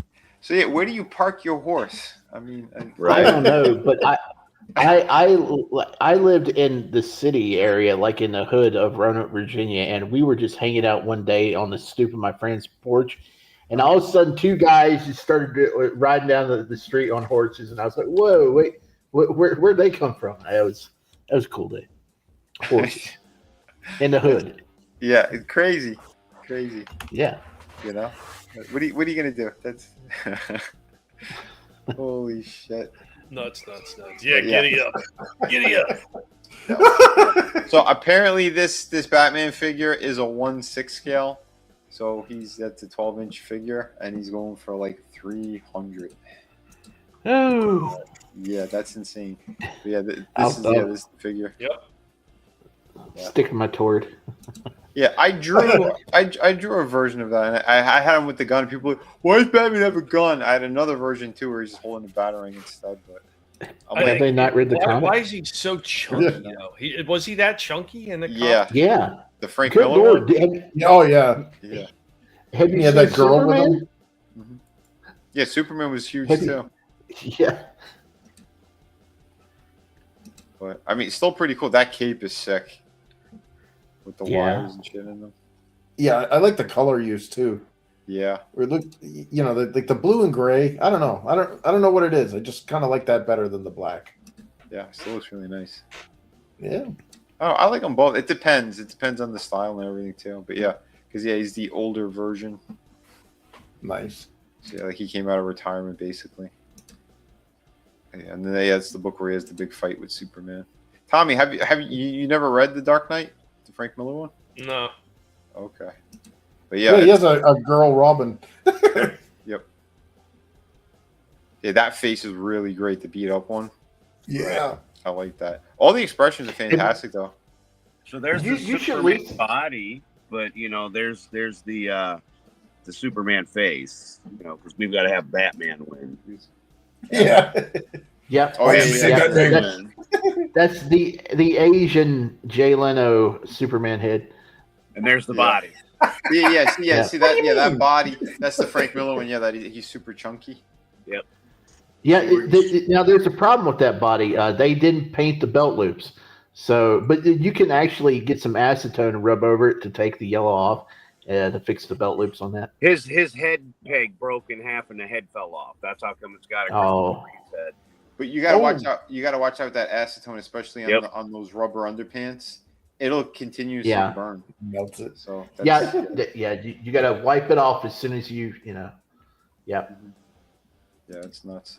That's what she said, Minnie Mouse. But look, dude, even the cowl that's down there, I mean, that's a beautiful sculpt. Yeah. The work that went into it is killer. What I was going to say is, Tommy, sometime if you got one of the services that has all the animated films on there, they made a really good 2-part Dark Knight Returns movie. And Peter Weller does the voice of Batman. Yep. Yeah, RoboCop. Nice. Yeah. It was pretty good, the 2-parter. Yep. Yeah, so yeah, definitely. I think I have the DVDs. Yeah, that'd be worth checking out. Oh, That's for sure. All right, are we winded down already? Yeah, if you want. Okay. Yep. All right. Well, I got 2 more things to show off. We're going to continue with the how do you put it? The journey of the Pygmation. So I'm going to show one more that's, it's back a little ways, and then I'm going to show you one of my more modern ones, and kind of see where the Pygmation is going. And we should have some more Pygmations next week.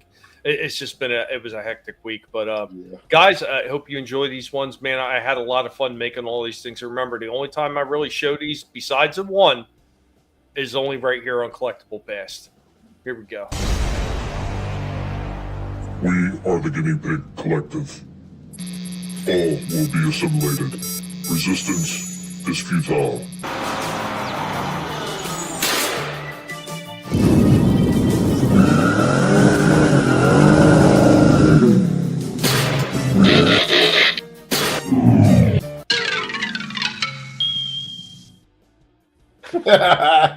Nice. He goes up the tail. He goes up the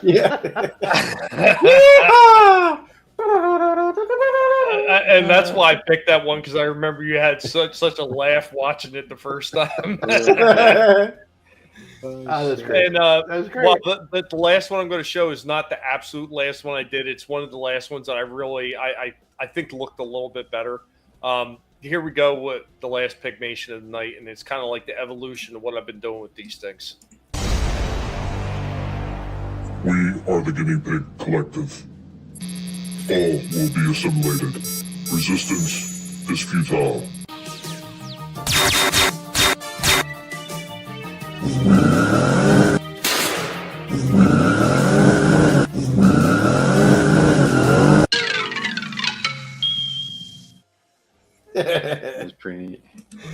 tail like the general. There will be a figure. It's going to be coming soon. It was ordered a long time ago, and that would be the Studio Series 86 Wind Charger. So finally going to have the new Wind Charger for Wind Charger, and we'll see if he knocks the diorama down again. Oh no, Chris, what the hell did you do? Walmart. Oh, you were doing the people of Walmart, so you said make a really big fat guy that's bald. I've never seen anybody that big at Walmart. Butt chin. They call him the butt chin. No, he's like, you just called me Blob. It looks like a thumb. Looks like a I don't know, like a yo. Oh my god. Oh, it's like a Weeble come to life. Yeah. Except for he keeps falling down. That Joker's cool too, by the way. Oh hell yeah! Mm-hmm. Holy shit! It was off a lollipop thing. Oh, cool. That's it. Like a cheap sucker. I know we were looking at McDonald's stuff, but I thought it'd be funny to pull him out too, and represent Mr. Fisk. Because I mean, you did see what was behind there, right? Oh yeah, I see Darwin. Yeah. It's all set up on the shelf, man. But that's how come we had the. We're representing Mr. Fisk. See, 100%. Those are beautiful. Nice. Now, Yeah. Did you get the one of a kind one as well? It's like no one else has got that. What's up? What Adam has from Infinitel Chronicles. Oh no, he got all the prototypes. I gave him literally all of them, and the people, the first 10 backers on the, they all got like washed ones with like NFC chips and stuff. Yeah, Jesus. Our coming in was that King Kong buddy on a weight gaining program. A weight gaining program. Nice. Nice. Guys, we have reached the end of the show where we're going to give everybody on the panel a chance to say their piece and let you know what they got going on. And we're going to start it off with, let's see, who should we start it off with this time? We're going to get this guy first. Hey, I'm stuck. I can't transform. Oh, thanks. I think.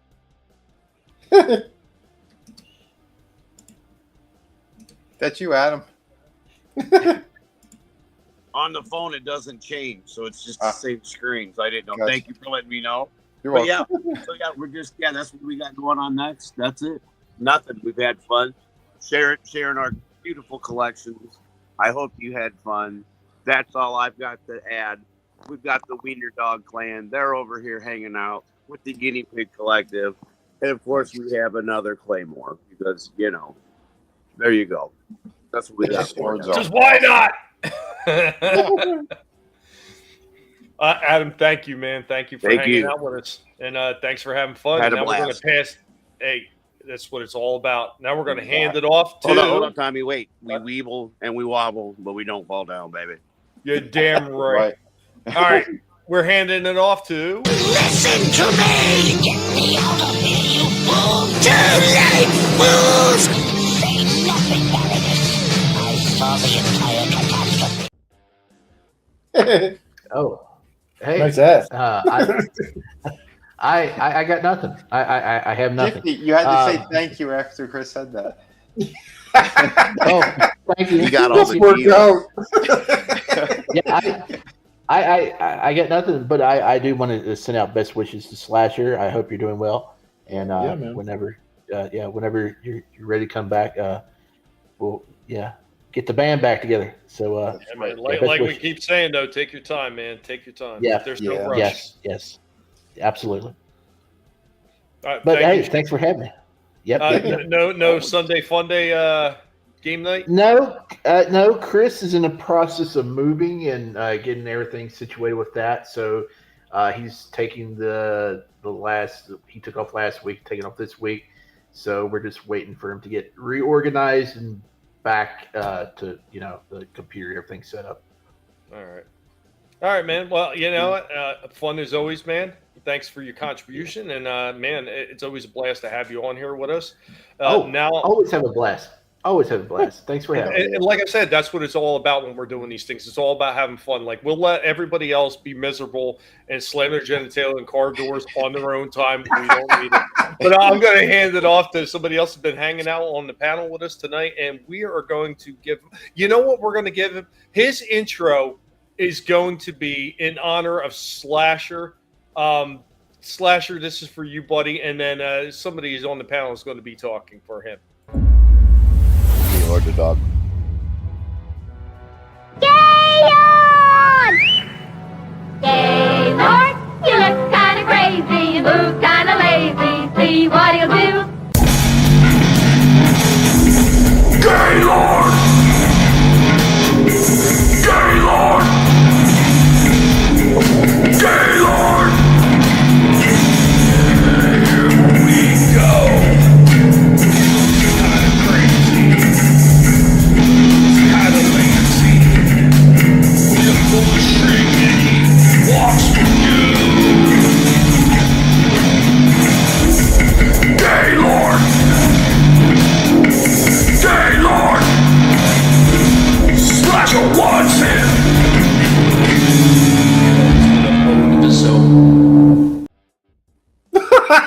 Stupid gay dog. Gaylord, he's coming for you. Gaylord, he's coming for you. Oh my god. Yeah.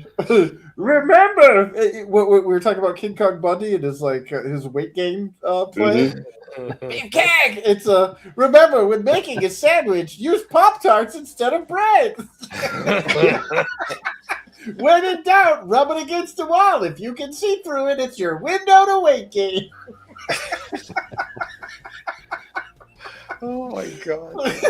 There's one fat piece of shit. That's extra trans fat, please. Oh my god, could you dude, I just thought of the funniest freaking horror movie, like Where Obese or whatever, where like when the full moon blooms, he turns into like the nutty professor. Jesus. Holy shit. He grabs his chest at the moon. He's got his two little floppies in front. His bro. That's not body positive. Oh my god. Positively something. Oh, what's that? What's part 2 of that called? The Return of the Bad Cholesterol? Yeah. Right? That unquenchable thirst for Mountain Dew. Yeah, his blood is a Revenge solid of the avocado substance. or albacanos. Albacados. Yes, there you go. Oh my god. Part 3 is the Return of the Diabetes. Yeah, it just won't go away. It's the Sugarfoot trilogy. Instead of calorie, it's killery. Mm-hmm. Oh my god, dude, that's Killer the best kid. horror movie idea. It's like there's a food, like an evil, like a haunted restaurant where the chef prepares a food, but like it's got calories in it, where like people just like if they take a bite out of it, like it's like 1,000,000 calories. They just instantly. If you say that word one more time, all she's gonna you pop need up and try to execute someone. All you need is one bite. That's all you need. If you take more than one bite, then 5 trillion calories. That's the tagline. It's calories. All you need is one bite, and it's just a picture of a really nervous Nick Ocado avocado guy. They're gonna think it's a movie about And it says, "Don't you want to join the Beatus Club? Get the Beatus Yeah, here. you can't I got beat it. us. You got it. Don't you want to have the Beatus food? If you can't beat us, join them." Oh shit! Oh, well, It's your thanks for fault. the You invite, kept me man. up late. Yeah, I'm going His delirious father's over here. Wilford Brimley. Yeah, it's like he's got diabetes. But I got diabetes to beat my wife. Wait a minute, I'm not even married. Whose wife did I? Who the hell did I hit? Hell did I strike? I'm sorry. Go ahead, Mr. Fisk. Yeah. Thanks for having me on, man. I had a blast, dude. That was a total like nostalgia memory unlock with those Weebles. So, God, that's like my first toy that I can remember back when I was like a year old, maybe. So that was cool to see that. Yeah. Also the what were they called? What were the McDonald's McChangeables? Yeah, the McChangeables, dude. Seeing those again, yeah, that definitely brought some joy back. I loved those. Like, I unironically loved the McDonald's McChangeables. Like, I thought that was one of the coolest things they ever, like... I don't think, like, honestly, that and, like, some of the Matchbox cars, like I can't think of, or in the Nintendo stuff, like those are the three things that I don't think they've ever topped, you know, for their toy lines. So it was really cool seeing like that whole box of them. Yeah, it was. Hopefully, you know, if I'm invited on next time, if I haven't made too much of an ass out of myself, I'll try making some more videos like I did with that amiibo thing. Oh, that'd be awesome. No, dude, you're always welcome. You know that. Yeah. Absolute blast having you on, man. Thanks, Chris, for joining us. Yeah, thanks for having me, man. All right. Now I'm going to hand it over to Vinnie. I don't know. Does Vinnie want to say goodbye, or does Vinnie want to escape? You mean escape? Okay, you're going to escape. Pathetic fools! There's no escape! Yeah, there's no escape for you guys. Now I lied. Now I'm going to take control. We're going to do 4 more hours. No. Oh no! I'm kidding. You're fired. I'm going to pull down my pants and poop on their head. No. So yeah, guys. Thank you so much. Yeah, it's always a blast. I love talking toys and, you know, covering all this stuff. And the Lizard King, he wanted to see him, so we showed him a bunch of the figures. Well, some of the figures I designed. Really good stuff. But hey, want some more stuff I designed? Well, here we go. Here's City of Venus, Dead City. I'm collecting volumes 1 and 2 together. So I figured it's been so long anyway. I might as well just on Kickstarter. It's a new audience over there as well. So I'm putting the whole thing together. So it's going to be a massive book. It's going to be 96 pages. If you guys want this thing, please sign up. We're launching it on the 6th. So not tomorrow, but the following Friday. And yeah, Michael Bancroft, I should be on his channel for that as well. And yeah, guys, come help out, support this as much as you can. I want to do more advertising stuff the past couple of days, but I'm on hopefully it's the tail end of this head cold I've had. But yeah, the last couple of days, man. I just got my voice back last night, to be honest. So yeah, it's been crazy, folks. It's like everything and their mother is trying to monkey run shit. But you know, we're gonna keep fighting here. Please grab that link that we dropped there in the chat. Tommy has it there. I got it here. So yeah, wherever you're watching, there it is. Please support this. Again, no longer going to be on Indiegogo at all. It's I have the Shadow of the Kraken still over there, but I'm probably going to end up closing those campaigns.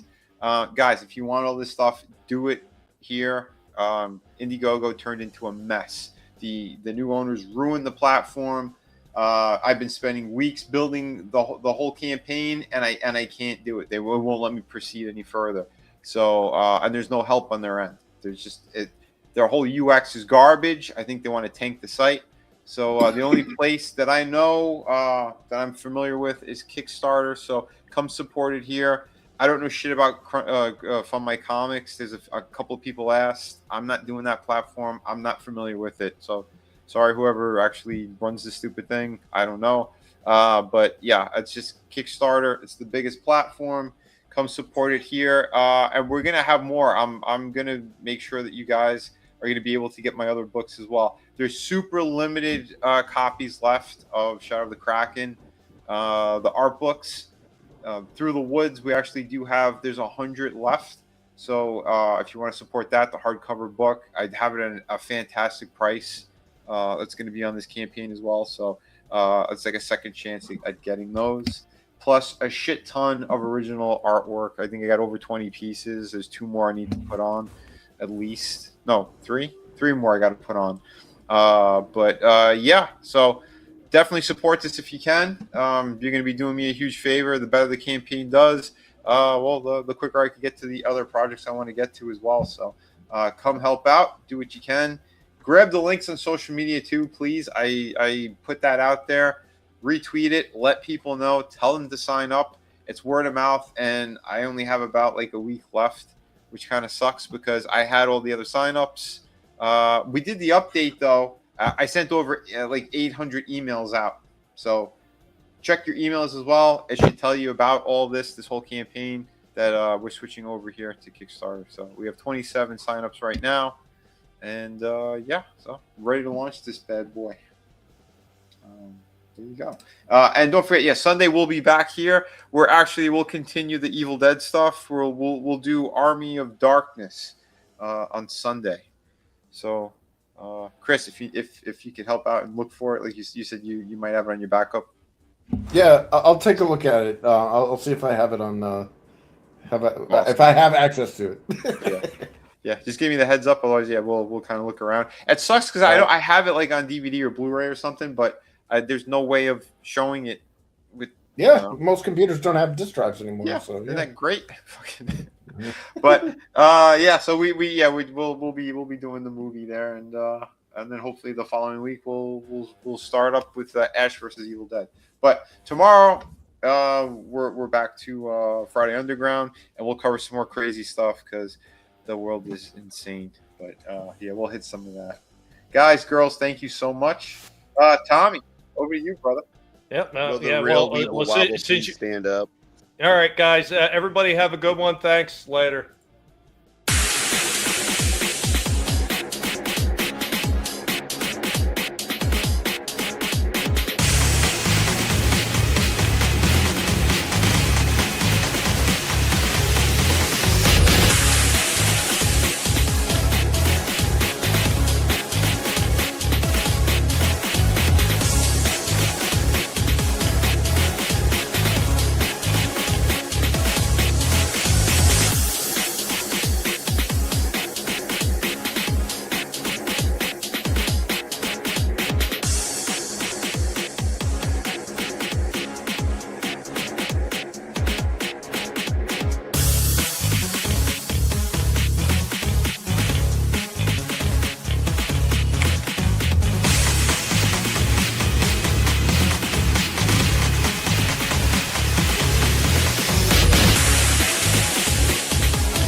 You better run, Mojito. You what?